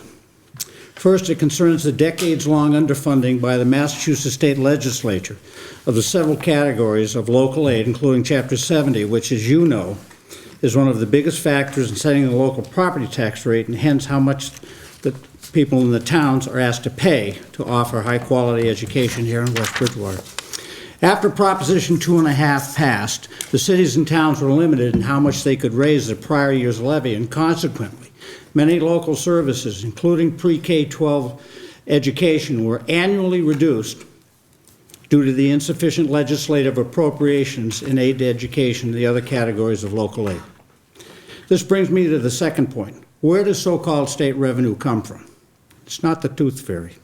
In fact and indeed, it comes from every resident and business in every city and town, including West Bridgewater, which in turn leads me to ask this question. Why isn't that money being appropriated and returned to you as dictated by the general laws of the Commonwealth in order to reduce how much the town of West Bridgewater has to ask its residents and businesses to pay? It's been my experience, I've been tracking this every year since 1973. Never once was Chapter 70 fully funded. I want to say that again. I have checked every year. House Bill 1 would go into the legislature and the House would cut it, the Senate would cut it again, the Conference Committee would cut it again. It's been my experience that our state legislators have never made full funding of aid to education or local aid a priority. Members of the majority party bemoan how tough things are this year in Boston. You're already hearing that. The minority party members shrug their shoulders and say there isn't anything I can do about it. Last year, Rainham's budget process resulted in a failure to pay its requested share of the BR regional assessment. After a failed Prop 2.5 override, a large layoff of BR employees, 40. 30 more this year anticipated. A large layoff of BR employees then followed. A resident I discussed this with said, sounds like bad management. And you've all heard that once or twice out on the campaign trail, I'm sure. I responded it wasn't bad management, but rather a shortfall caused by our state legislators not fully funding local aid in Chapter 70. His response, it sounds like our local officials mismanaged their relationships with our state legislators. Madam Chairman, the time has come for all local officials, including the members of the West Bridgewater School Committee, demand that our state legislators change the way they vote on local aid and aid to education from the current, here's what's left, to here's what you're legally entitled to under Chapter 70. As long as our state reps and state senators can get lauded for getting half a loaf, then the local residents and businesses will be told to make up the difference. And you, every one of you, not the governor, not the state legislators, you'll bear the brunt of the public's ire when taxes go up and educational opportunities go down. As the guardians of our students' constitutionally mandated right to an education, it is time you each demand that the legislators who represent West Bridgewater vote to fully fund Chapter 70 so that the town can provide the education that you're required by the Constitution to give them, every one of them, without asking the local taxpayers to make up for another shortfall by raising local taxes or asking for an override. And I'll simply close, Madam Chairman, thank you for your attention, your time, and say if the state has a shortfall, let them raise taxes. Let them lay off people. Accommodate the shortfall in state funds. We've been doing this every year after year and taking the blame for it. And I myself, I served 18 years on the Bridgewater-Rainham Regional School Committee. I was the first person to graduate from Bridgewater-Rainham to be elected to it, 1978. And even though the Affordable Care Act does cover psychiatric counseling, I went down and got nomination papers to run for it again this year. But I thank the committee for its time. I know you're not supposed to have discussions back and forth, but at the town meeting last year in Rainham, Ryan Powers, who grew up in Rainham, I knew his dad, now the superintendent, I asked him in front of 280 people at town meeting, in all his years with the Rainham Public Schools, 27 at that point, could he name 1 year as superintendent, 1 year that the town got 100% of what the formula said we were entitled to under Chapter 70? And he said, Mr. DuPont, no. Now, before Prop 2.5 passed, if we got shortfall, you threw another nickel on the tax rate and you went on about your business. Prop 2.5 changed that. You're entitled to that money. Stop letting them say, here's what we got left, do the best you can. I thank the committee for its time. I left a copy of my remarks for the minutes there, and thank you very much. Thank you, Mr. Dupont, for coming out. We appreciate it. All right, any other public comments? No? Okay. So is there a motion to adjourn the public hearing and open into regular school committee? Move to adjourn the budget hearing and move into the regular open meeting. Is there a second? Second. All in favor? Aye. So moved. Okay. So we are moving on. The first thing on our agenda is the approval of minutes. Is there a motion to approve the minutes from the February 2nd, 2026 school committee meeting? Motion to approve the minutes of the February 2nd meeting. Is there a second? Second. Any discussion on those minutes? No. All right, all in favor? Aye. Aye. So moved. All right, the warrants report. Mrs. Lazardi. The following warrants were issued and paid for the fiscal year 2026. For bill warrants on February 5th, warrant number 28 was $54,025.17. On February 12th, warrant number 29 was $150,339.29. And on February 19th was warrant number 30 for $106,367.38. For payroll warrants on February 13th, it was $628,512.44. And on February 27th, it was $686,073.97. As always, all warrants are public record and once signed are available in the Selectman's office for review. Thank you, Kara. Okay, we do not have our student representative tonight, so we will move right on to the superintendent's update. Before we do that, though, I wanted to thank Mrs. Grant for all of her work. We moved right in from hearing to public comment to regular meeting, and that got lost in the way, so thank you. I agree. All right, Mr. Bodwell? All right, Mrs. Marble is not here tonight. She's not feeling well, so We have opportunity for her other public comment. Oh, my goodness. So sorry. We missed right over the other public Sorry. comment. Thank you, Kara. Hold off, Mr. I will Rodwell. hold. I will hold. Okay, public comment for our regular meeting. Members of the audience wishing to address the committee may do so at this time. Audience members shall limit comments to 3 minutes and are reminded that public comment is not a discussion, debate, or dialogue between individuals and the school committee. Personnel issues or issues that would violate student or employee confidentiality cannot be addressed during the public comment. Ms. Maloney, thank you. Thank you, Madam Chairperson. So again, I'm Nancy Maloney. I'll just give you a little bit of history. I grew up in this town. This is my town, love this town. Moved away, 6 years I moved away, but I came back because I wanted my children to experience the West is best education. And so now I have 2 grandbabies in this great school system. My concern runs around, and I want to preface this with, I'm not just concerned about my grandbabies. You know, I was on the school committee for 12 years, I was on the Board of Selectmen for 6 years, I was in YAA, boosters, all that. I have a care for all of the students in our schools. One of the things that came out of our town meeting with the failed elementary school vote was when I looked at the literature before I went to the town meeting, I immediately became concerned about the safety of Roselle and Howard schools. It's written there, it's online, what the safety concerns are. My concern is that, you know, at town meeting, there was a lot of talk about now's not the time to spend the money, now's not the time, and I get that, okay, that's how the town voted, but now is the time to make sure that our students are safe, and I'm concerned about that. So when I was on the school committee, there was a subcommittee, it was right after Columbine, and we had a subcommittee with a school committee member that was me, the president of the PTO, the fire department, the police department, and we developed a safe school plan. What I want to know is, where is that plan now? Like, is there a safe school plan? Has it been updated?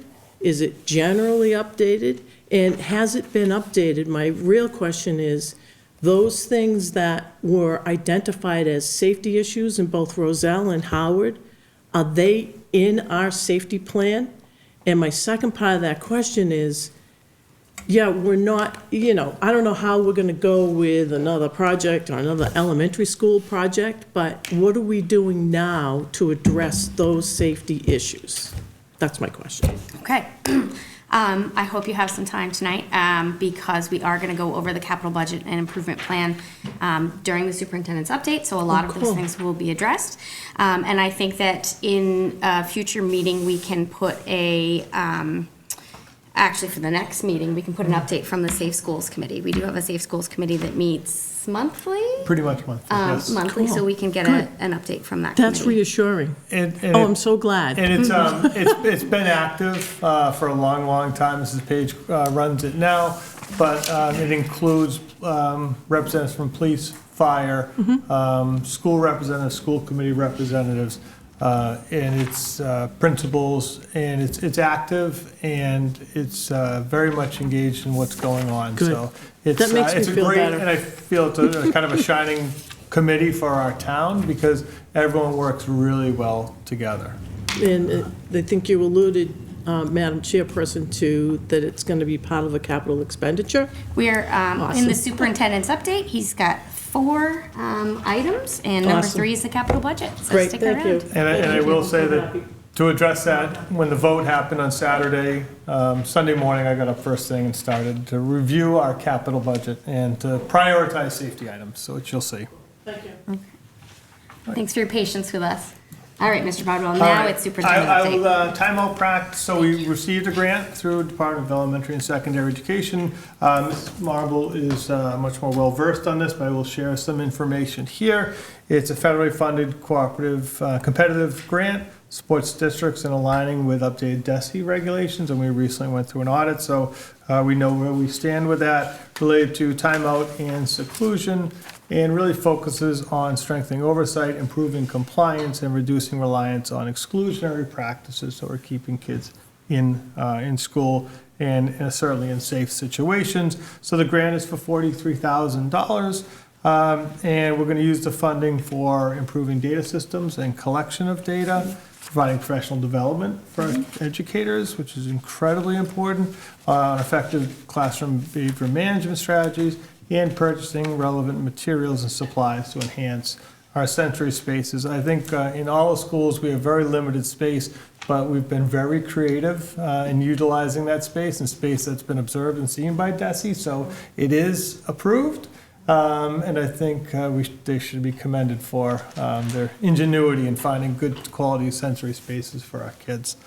And the outcomes are, hopefully, we're going to, the goal is to improve data-driven decision-making, stronger classroom support, and increased inclusive instructional time for our students. So we're excited. I'm pleased to see this. It's my understanding that there's been changes in the regulations for Correct. timeout procedures and restraints, and they're pretty significant. Yes. And I believe we have August, they need to boots on the ground, Yes. right? I think, yeah, so. Because it's forced the start of September, yeah. Yeah, so I'd like to see an update in August, Mm-hmm. September on how we're doing with that, because I know that's gonna rock everybody's Yes. world. Agreed. So, the Reach Collaborative Quarterly Report is in your packet. If you have any specific questions, again, I sit on the Board of Directors for Reach and North River Collaborative, so they do a good job, and it's part of our duty to share that with all of you each quarter. So, the 5-year capital budget and improvement plan. So we do review this annually. I'm not sure if it's ever been as important as it is now with kind of current circumstances.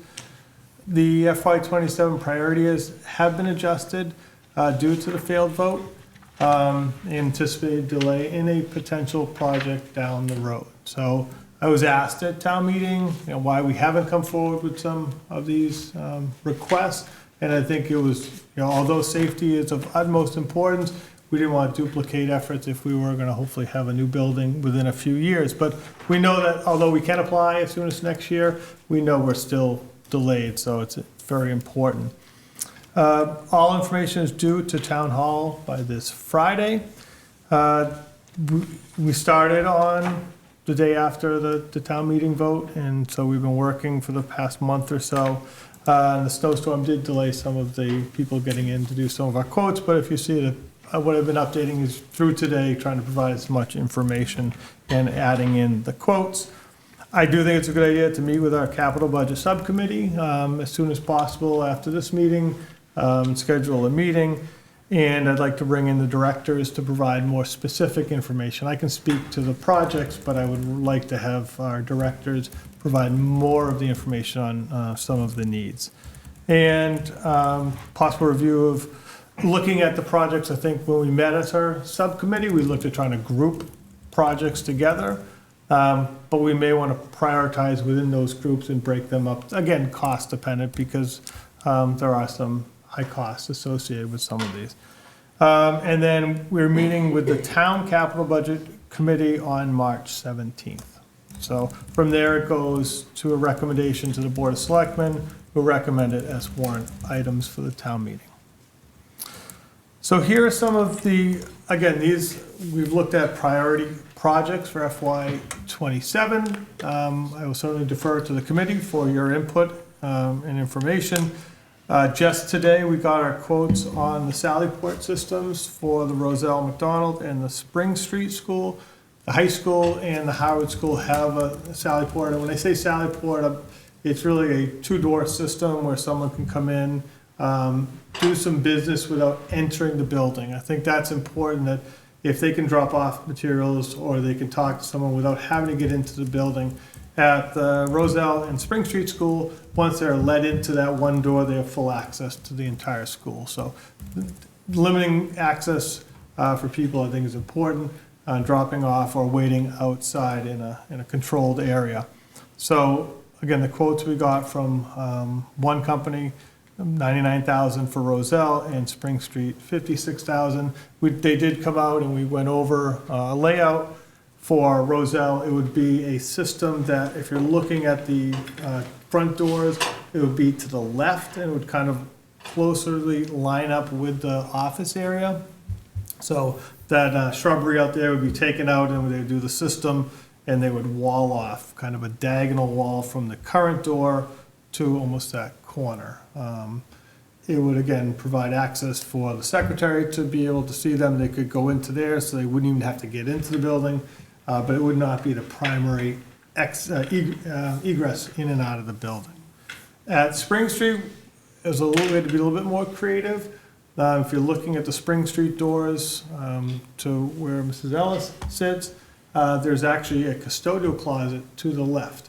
We would go through the custodial closet, which would kind of line up right with her office, so business could be conducted there, and then we'd have a storage area where the custodial closet would be moved to the left into the cafeteria.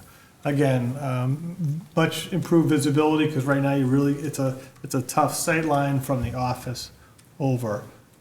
So I think those are, and again, these aren't necessarily in priority order, but I think they are. And Sallyports are important, I think. Paving projects, I do have a few slides. I'll actually go down to those in a second just so you can see, but some of the paving is dangerous, and I think if we're looking at emergency access out of Roselle, because we did hear that at the town meeting, people were concerned about the one entrance in and out, so we do have some thoughts on that. Also at Spring Street School, and again, I'll show you some images, and related to the middle senior high school. So I'm just going to quickly go and show these.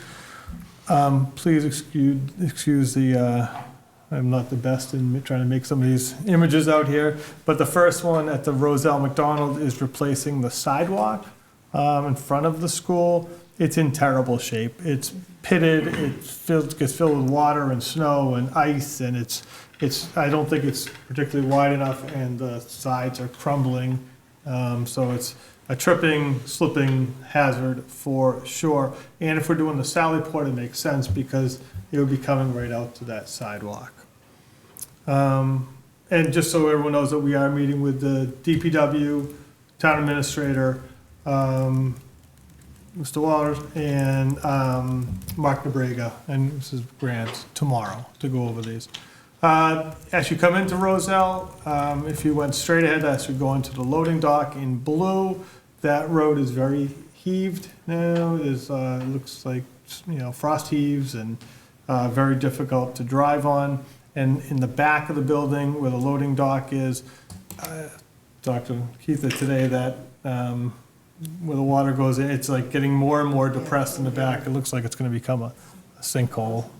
One of the areas, again, the emergency access road to Goldie, right now it is wide enough, but it's not paved. They do a nice job of clearing the snow, but providing emergency access that's more accessible, I think, for police, fire, and even buses if we have to go out that exit. It would not be a main travel path, but I think paving it, or at least putting some gravel down, would be very, very important. And we also heard. Can I ask a question on that one? So there's like the little blockade things on Goldie. Does anybody at the school have like a key to those? Like if you needed to get out, you could? Okay. Yes, and I believe. I wasn't sure if it was like just the town could do that. I believe the DPW and I believe the police also have. Have them in their cars, I think, yeah. And then widening Stepping Stone. There is town-owned property on both sides of Stepping Stone Drive. Allowing more cars to exit, having a left turn lane and a right turn lane would be important, I think. At the Spring Street School, the DPW did a really nice job a few years ago between Spring Street and the Middle Senior High School, creating a gravel parking lot. Paving that, I think, would be great in terms of extra parking for our staff and also our families, but also for events. So if we can increase that a little bit. And at the end of the day, if you're ever dare to be at the Middle Senior High School around 2:10 when the kids are walking, although Mrs. Page does an outstanding job trying to divert them from walking, they literally walk right through the Spring Street parking lot, and you have buses exiting, you have parents coming in. If we could create a sidewalk on the grass area beyond where the cars are, I think that would improve safety. So they could cross over at the high school where they're exiting, and they could walk all the way to the edge of Spring Street and then onto Howard Street. And down below it shows the walkway sidewalk again, but then in red, we've always had a pinch point here at the Middle Senior High School when you come around the curve and you have the bus lane and you have the car lane, and it's a very kind of tight curve there. It looks decent when you have the grass and those ornamental rocks, but if we've talked to the DPW removing that, they could use that granite curbing somewhere else and just putting in some bollards across, so you would have more width to get cars past each other, but still not have the cars intersect with the buses. So at the Rose, are we gonna improve the walking path in the forest, or is that just gonna stay as is? That, we didn't put it on our list. It's, I'm also trying to be aware of conservation areas and wetlands, and that, I think, does cross. So I think once we do that, then it would maybe trigger more things. I think also we had in there eventually widening or straightening Stepping Stone. But If we widen the street, we just put a sidewalk on the new street there, or? they could do that. If I do think I think when that road was built, there was no wetland conservation area, so it's something we'll talk about tomorrow. Yep, if that's a good option. Is this something, I mean, I guess I'm surprised to hear that paving and such is part of the school committee budget rather than the DPW or the town budget. That's my goal for tomorrow. That's, and that, yeah. Step on your toes. No, and every year the town does a really nice job of supporting sidewalks around, and they've put money aside every year, and I think maybe that can be the question to them tomorrow. Could that money be earmarked for these kind of projects? And again, we're not expecting all of these in a year. Well, maybe we are, I don't know, we'll see what we can do. And then they're the experts, so they can oversee I mean, this. some of these definitely, I think, are like, widening that turn at the high school does seem like a school. I mean, there's probably some give and take on this, but Right. I'm surprised to see it all as part of, but if that's the goal tomorrow, that's great. Yeah, I think opening it up and having their collaboration will be important. So the net number 3 is intercom systems and lockdown controls. So we have only received 2 quotes right now for Roselle and Howard. I will say, and we're waiting on Spring Street, the priority areas for me and talking to John Collins would be Roselle and Spring Street, because they do not have any intercom systems right now. The Roselle ones is original to the building.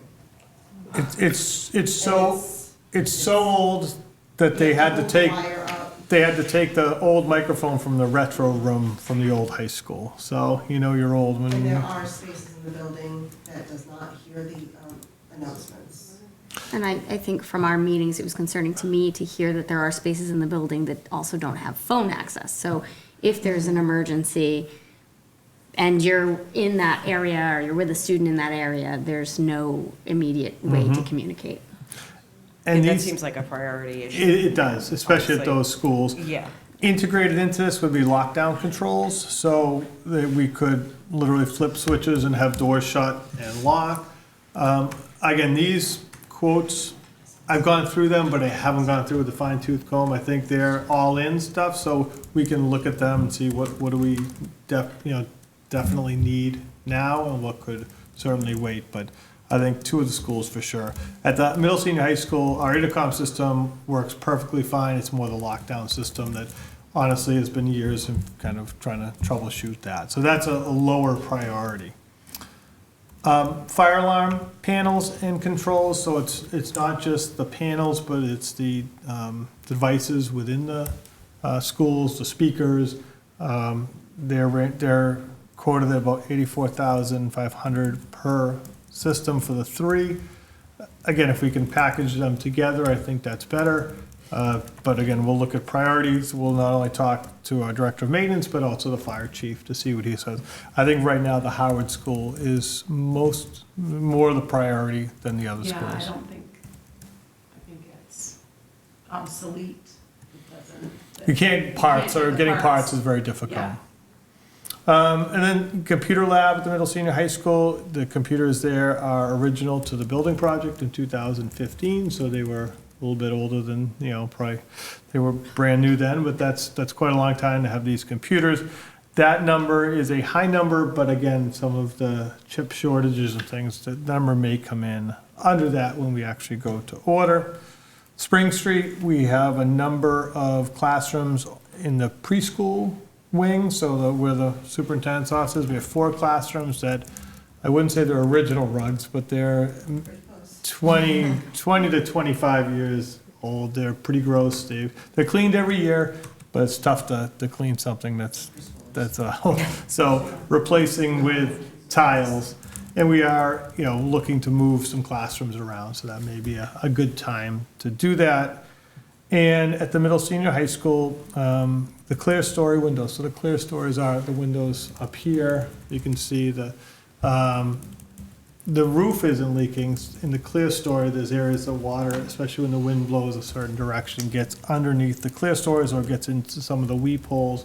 So that is a lot of labor to really seal up all of those. It's happened in the wing up here. It's happened in the gym in different places. So it's more preventative to stop future leaks from happening.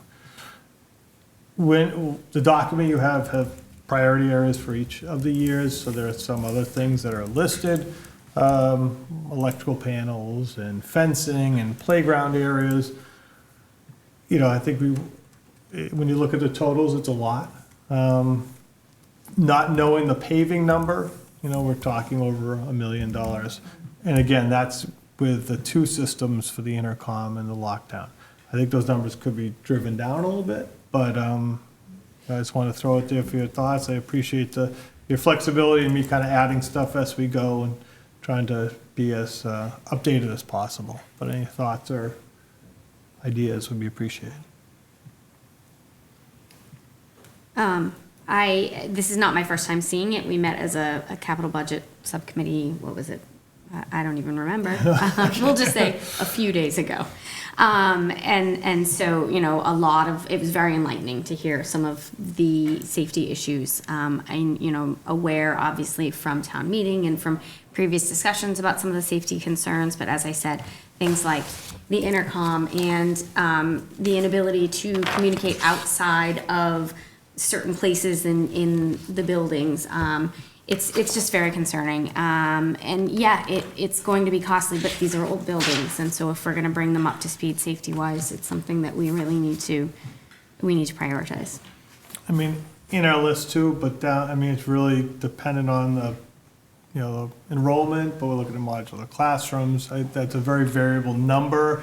Even our OPM was saying, when you get a good number, let us know so we can tell other people. So again, that's down the list, but that doesn't mean things couldn't move. And that's what's happened over the years. Things have moved, priorities depending on, could we wait another year? And unfortunately, we try, you know, for capital items, we've asked for, you know, for items, but not maybe as much as, you know, other departments, because we try to work within what we need. So I think now we're asking for what we truly need.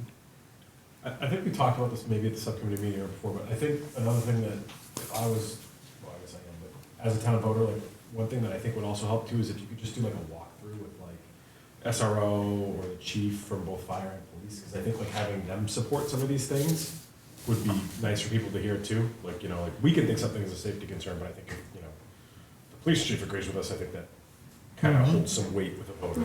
Agreed. And I'm sure they have the same assessment, so I think it's just a win-win. Right, and I know the last time we looked at a quote for the Roselle Sallyport system, Chief Flaherty was the one who really coordinated that and Yeah. ran that. So I think it's, you know, I Yeah, 'cause agree. they might have ideas that we're not even thinking of that, like, oh, you should really do it this way, or Yep, whatever. and I've let the chief, police chief know that we're doing this, and Okay. he seems in support, but I totally agree, it's good to have their support, you know, in the planning, but also when you go to town meeting. I mean, having had those in-depth tours of the elementary schools before the vote, these were definitely, you know, necessary. The only other one that is slightly concerning to me is at Howard, the entrance by the cafeteria. What are we doing there to protect students with deliveries and things being made because they don't have a loading dock like the other schools do? Good point. I mean, their loading dock area comes right into the school. So Anne-Marie Grinder, food service director, is looking to see how they can maybe reconfigure that or add on to that to create a more secure loading dock area and more access directly That I in. would think would be a priority. Yeah, she's getting quotes, I think now, and I think it's her equipment that was in there, we've kind of moved that out because she's gonna pay for the equipment, but any of the building stuff would be a capital item. Okay. Yep, good Great. point. Yeah, because, I mean, because you can secure your front door as much as you want, but if you leave your back door wide open. Right. 100%. Yep, totally agree. You mentioned modular classrooms. What is the anticipation need for that? I mean, are we looking at next year we need that somewhere? Probably Howard, but is I mean, that 2 years? What is that? I think it's, you know, if we wanted to have specialists have their own classrooms, we could probably do it now. I think it's when we run out of general ed classrooms, which I think we're very much, you know, we have minimal space. Next year, Is next year our largest next year, the population at a third grade school? is 5. It's fine, it's like 110 maybe? Yeah, I think we'll be at 5 at all 3 grades, which is where we were last year. but we've also had some 4s in there, so Yeah. we've got a couple years of 4s now, but we don't know Right. if that's, So you know, a next couple of year's our years will 5 go straight up. across the board. And what that Yeah. does, is it limits the space now, we don't have, you know, like space for a Title I or Right. the sharing major Yeah, spaces. I'll be displacing Title I, OT, PT, and some special ed to put a classroom. in That's that space. fully utilizing the How does a one modular classroom library. affect safety? I mean, obviously, it's not an ideal situation, Good but I point. don't know, we don't have anything short of putting on an addition. Right. I mean, Yeah, you'd have to line it up with maybe, Yeah. you know, the wing of the Yeah. Howard School, but you still would have them traveling in and out Right. of the building. You'd also have to hook up the septic or have some type of enclosed system. Yeah, but is certainly. that, if we're going to be going that route, is that something we should be adjusting for in these safety plans, budget-wise? That, I mean, it sounds like this is the need and that it's pretty permanent. I mean, I think it can go from, if we have an FY30 up to 28 pretty quick, Yeah. and, as we look at it year to year and look at enrollment, for sure. All right. So I know there's the meeting with the town coming up. We have to meet next Monday to vote, presumably, what we decide, if we're voting on the budget tonight or next week. I'm anticipating it's probably gonna be next week. If we can add a capital budget update next week, that would be great. Yes. And if we could try to schedule a meeting, like I said, the town wants the information this Friday, the 6th, so I'd like to give them as much complete information. What we've done in the past is we've put information in and then pulled it back. For example, the AEDs last year, we put in, but we found it through grants and donations, so we can put it all in and then just pull it back. We do have time from the 6th to the 17th. Okay. That makes sense. And next I have my annual report to the town. It's been presented to you, some modifications, some similar information in previous years, but I think it's just something that you may vote on. I don't think we actually need to vote on this. So just kind of putting the cart before the horse, I guess. In our policy subcommittee report, we'll discuss a policy that we reviewed, and one of the compliance checks was just making sure that the superintendent annual report is presented to the school committee prior to being put in the town report. So this is just making sure we see it first. All right, I think it's due. Yeah, I think it's due Friday. Yeah. It's due Friday. Okay. All right. I didn't have any questions about it. Okay. And then back to unfinished business. Okay, so unfinished business. The first thing that we have is the school calendar for next year. I did request one minor change to this, and that was bumping the school committee meeting in June. It was originally on June 7th, and I asked that it be moved to June 14th. The reason why is because historically, this meeting always conflicts with athletic awards. Correct. And so we end up moving our time. It just makes more sense to put it on a different date rather than adjusting the time come May. So that's the only change that I requested there. Other than that, there aren't any. No. I did share with the union today when I met with them. I think it would be probably good practice in the future if I share with them earlier just for their feedback or thoughts. But it's pretty much now determined that we were starting before in this year, Labor Day. So they may see something. It's good to have many eyes on it. So is there a motion to approve the 2026-2027 school calendar? Move to approve the 2026-2027 school calendar. Is there a second? Second. Any further discussion, any other questions on this calendar? No. No? Okay, all in favor? Aye. Any opposed? All right, so moved.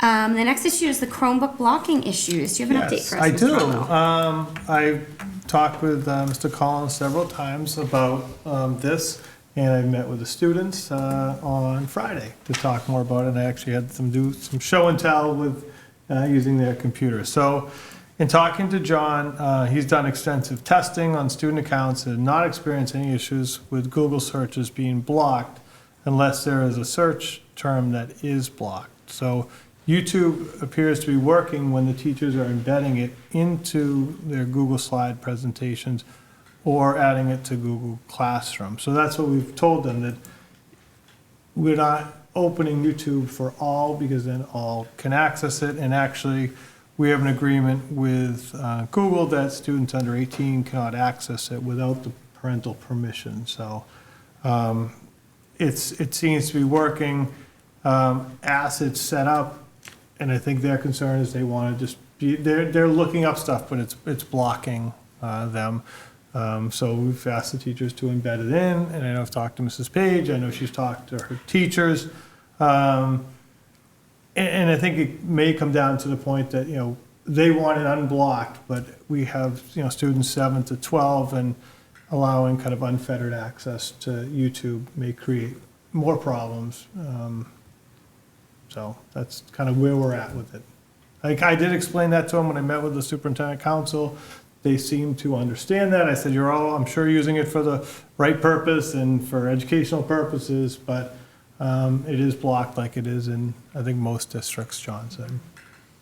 So I mean, I have some thoughts about this, just kind of approaching it a little bit differently, thinking about, I mean, I know we're talking 7th grade to, 7 to 12. So that's a big, that's 12 to 18. It's a pretty big chunk of a span. But I just wonder about blocking YouTube entirely. Are we teaching them the skills to self-monitor, to practice self-control? What else can be done in terms of software that monitors, like Aristotle or some of the other things that are out there? I know that this is something that was really, really important to the students, and not just because they want to watch YouTube, but because they're experiencing inefficiencies when they're trying to do searches and whatnot. So Yeah. But if the teachers want them to search something, they're embedding it into their lessons, and from what I'm hearing from John, and I think from the teachers, it's working when they're accessing what the teachers want them to access. I have sort of the opposite take on that, is that we struggle with it personally in our family because we have it blocked in our house. So when the kids have lessons that have a YouTube link, we have to take them off the Wi-Fi and put them on a different network and then watch it a different way. So it's hard that, I mean, again, we have a large, just that same age range at home. But it's the opposite, where we're saying there's no need for that at all, and then they're coming home with it. So it is sort of the opposite struggle. And I agree with the responsible use, and then we try to teach that with cell phones and technology in general. So we hear that. It's just trying to limit some things, and sometimes there's a downside to that. any other questions or comments on that?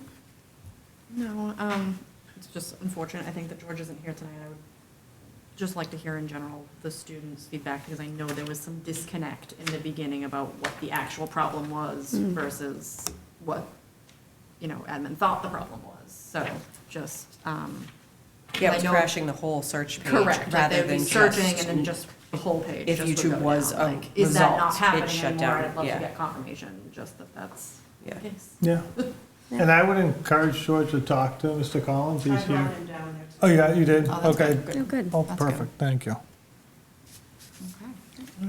Okay, then curriculum discussion. Yeah, so I know we've talked about physical education, more specifically middle school, so I did do some research. I did reach out to administrators in East Bridgewater, Bridgewater, Rainham, and Easton are kind of a local area, neighboring districts, and our students have one out of their 8 classes, so in essence, it's every other day, or it equals out to about 2.5 times, so over 2.5 times a week over the 10 days, 5 out of 10. East Bridgewater has it at the middle school level, 1 out of 7 blocks. So superintendent told me it equals about 3 times a week for middle school. Bridgewater and Rainham have it twice a week, and Easton has it every other day at their middle school level. Some of the things in talking to Mrs. Page and our coordinator, what we're looking to do is add SEL and mindfulness units taught by our guidance and adjustment counselors and our school psychologists. I think those can be done at any time during the year, and they could take blocks of students and blocks of time. Maybe it's when they have it, Tuesday, Thursday, they could take them out and do some impactful lessons. If you're filling the library media specialist, I think there's also some cyber safety training. I think would be wonderful for all students of all ages, but could really target our middle school students so we make sure they're making good decisions.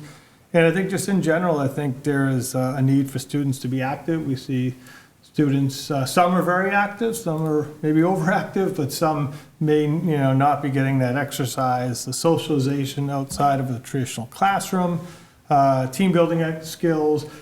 Just not sitting in a general classroom. I think there's a lot of benefits, and I don't think we're far off from at least what our neighboring school districts are doing in terms of time.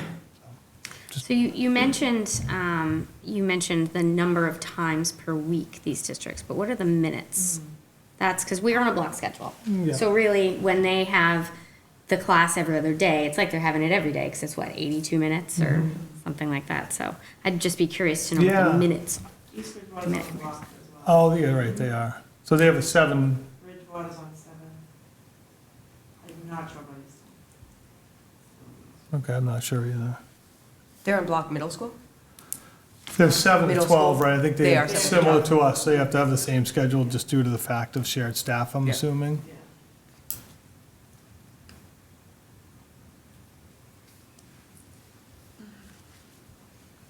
Are there any questions? Okay, thank you. right. So moving on to new business, we have the fiscal year 27 school budget.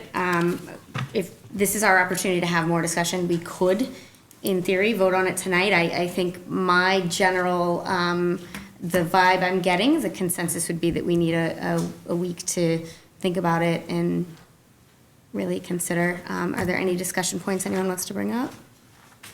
No, and I've talked most of the time, but my only thing would be, I mean, we had the gentleman come up and talk about other towns doing staff cuts. I think we just need to be mindful that the voters of the town have kind of sent us a message that they want some of this spending curbed. So that's all my take is coming from, and I would recommend the other 4 members of the committee to do the same, is just really look at these numbers and think about what we're doing. But yes, I agree, we vote next week. Yeah, and so I appreciate all of your questions, Mr. Waller. I think that it's always nice to have a fresh set of eyes and to go deep into, line by line. And I appreciate what Mr. Waller's saying about not supporting addition to, staff without the data. So looking at some data behind those positions, I Yeah. think, is important. So if you could provide. I got some here, but I can put it all together. I That'd got be great. information on the additional nurse, the Howard School reading specialist, and some of our course numbers, so. Yeah, I reached out to people, our administrators, our current reading specialists, I reached out to our lead nurse to get information, so. Okay. Yeah. If you could share that with us, that will guide our discussion a little bit more next week. The only other thing I wanted to bring up that, I know we didn't have our meeting last week because of the snow and everything going on. We had discussed in our budget meetings, I don't know if this is time now or later, about the prospect of increasing athletic fees, which, wouldn't be a huge change to the overall budget, but would certainly help with school Give it offset, competitions. yeah. Where everything continues to go up, we felt that it would be fair to propose a 5% increase to the athletic fees, which luckily makes a nice even number of going up from $300 to $315, which we didn't feel would be a huge hit to families, and then increase the maximum per family from $600 to $630. So I don't know if that's something we could vote on next week, if people want a little bit more. Yeah, I'm a proponent of it with data and looking at what I know historically, our athletic fees tend to be pretty reasonable, especially the cap for families and the number of sports that are included with that fee. So if we could look at those numbers as well, I think that would be good. And just so everyone's aware, we're always very aware if people have financial difficulties, we are more than willing to waive that when we get some information, so. We don't like to charge the fees, but we're reasonable in terms of who, if people can't afford them. And everything continues to go up. And they're very reasonable compared to Yeah. surrounding towns. I don't know if you've seen what, by far, Yeah. yeah. Yeah, so And that's something to Great think deal. about. And I do like, I've always been a proponent of one fee, because I feel it encourages people to maybe play more sports and be involved. And And you already I'm paid. afraid if they pay, per sport, kids or families might say, I don't want to pay for that second one. So we want kids, again, to be active, to be involved, be members of a team or a group or a club or things like that. It's important. And some schools pay like a drama fee, but people don't do it. Yeah. Which I'm sure could be considered as well if we needed it. Okay, anything else on the budget? Okay. Okay, CPAC update. The Westbridge, Sorry, do we need to vote to have the meeting? We already have the meeting on the schedule, so we already voted to add that to the calendar. Couldn't remember. Okay, the West Bridgewater Special Education Parent Advisory Council is dedicated to building inclusive schools and a supportive community for all students. We serve families of students with IEPs and 504 plans, and we welcome general education families as well. Through advocacy, guidance, educational programs, and community events, our goal is to ensure that every student has what they need to succeed. On the horizon, we're excited to celebrate neurodivergence with our annual Spirit Week during Autism Acceptance Month. Also in April, we will begin accepting nominations for our annual Grant of Gratitude, which will be awarded in May. Later that month, we'll host our annual graduation seat raffle where winners will receive 4 prime seats for this year's graduation ceremony. Additional details about each of these events will be shared soon through district newsletters and our mailing list. As a reminder, our monthly CPAC meeting will be held on March 17th from 6 to 7 o'clock here in the Learning Commons. We welcome members of the WB school community to come and contribute to the discussion. To learn more about the WB CPAC, stay updated on events, or join our mailing list, please visit us on Facebook or email us anytime at WBCPAC, that's SEPAC, @gmail.com. Okay, next up we have report of subcommittees. We're in the home stretch here. We only have reports from the policy committee. So the first is just to open policies for review. So I move to open the following policies. DA, fiscal management goals, DB, annual budget, DBC, budget deadlines and schedules, DBD, budget planning, DBG, budget adoption procedures, DBJ, budget transfer authority, DD, grants, proposals, and special projects, DEC, federal funds supplement, not supplant policy, DGA, authorized signatures, DH, bonded employees and officers, DI, fiscal accounting and reporting, DIE, audits, DJ, purchasing, DJA, purchasing authority, DJE, procurement requirements, DK, payment procedures, and DKC, expense reimbursements. Is there a second? Second.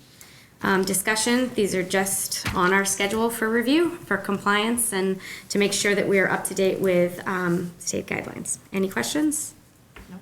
No. All in favor? Aye. Any opposed? So moved. Okay, and then the policies that we have open, hold on just one moment here. Move to approve the following policies as written in our folder. Those are CA, administration goals, CB, school superintendent, CBD, superintendent's contract, CBI, evaluation of the superintendent, CCB, staff relations, CE, administrative councils, cabinets, and committee, CH, policy implementation, CHA/CHC, development and dissemination of procedures, CHCA, approval of handbooks and directives, CHD, administration and policy absence, CM, school district annual report, and JKAA, physical restraint of students. Is there a second? Second.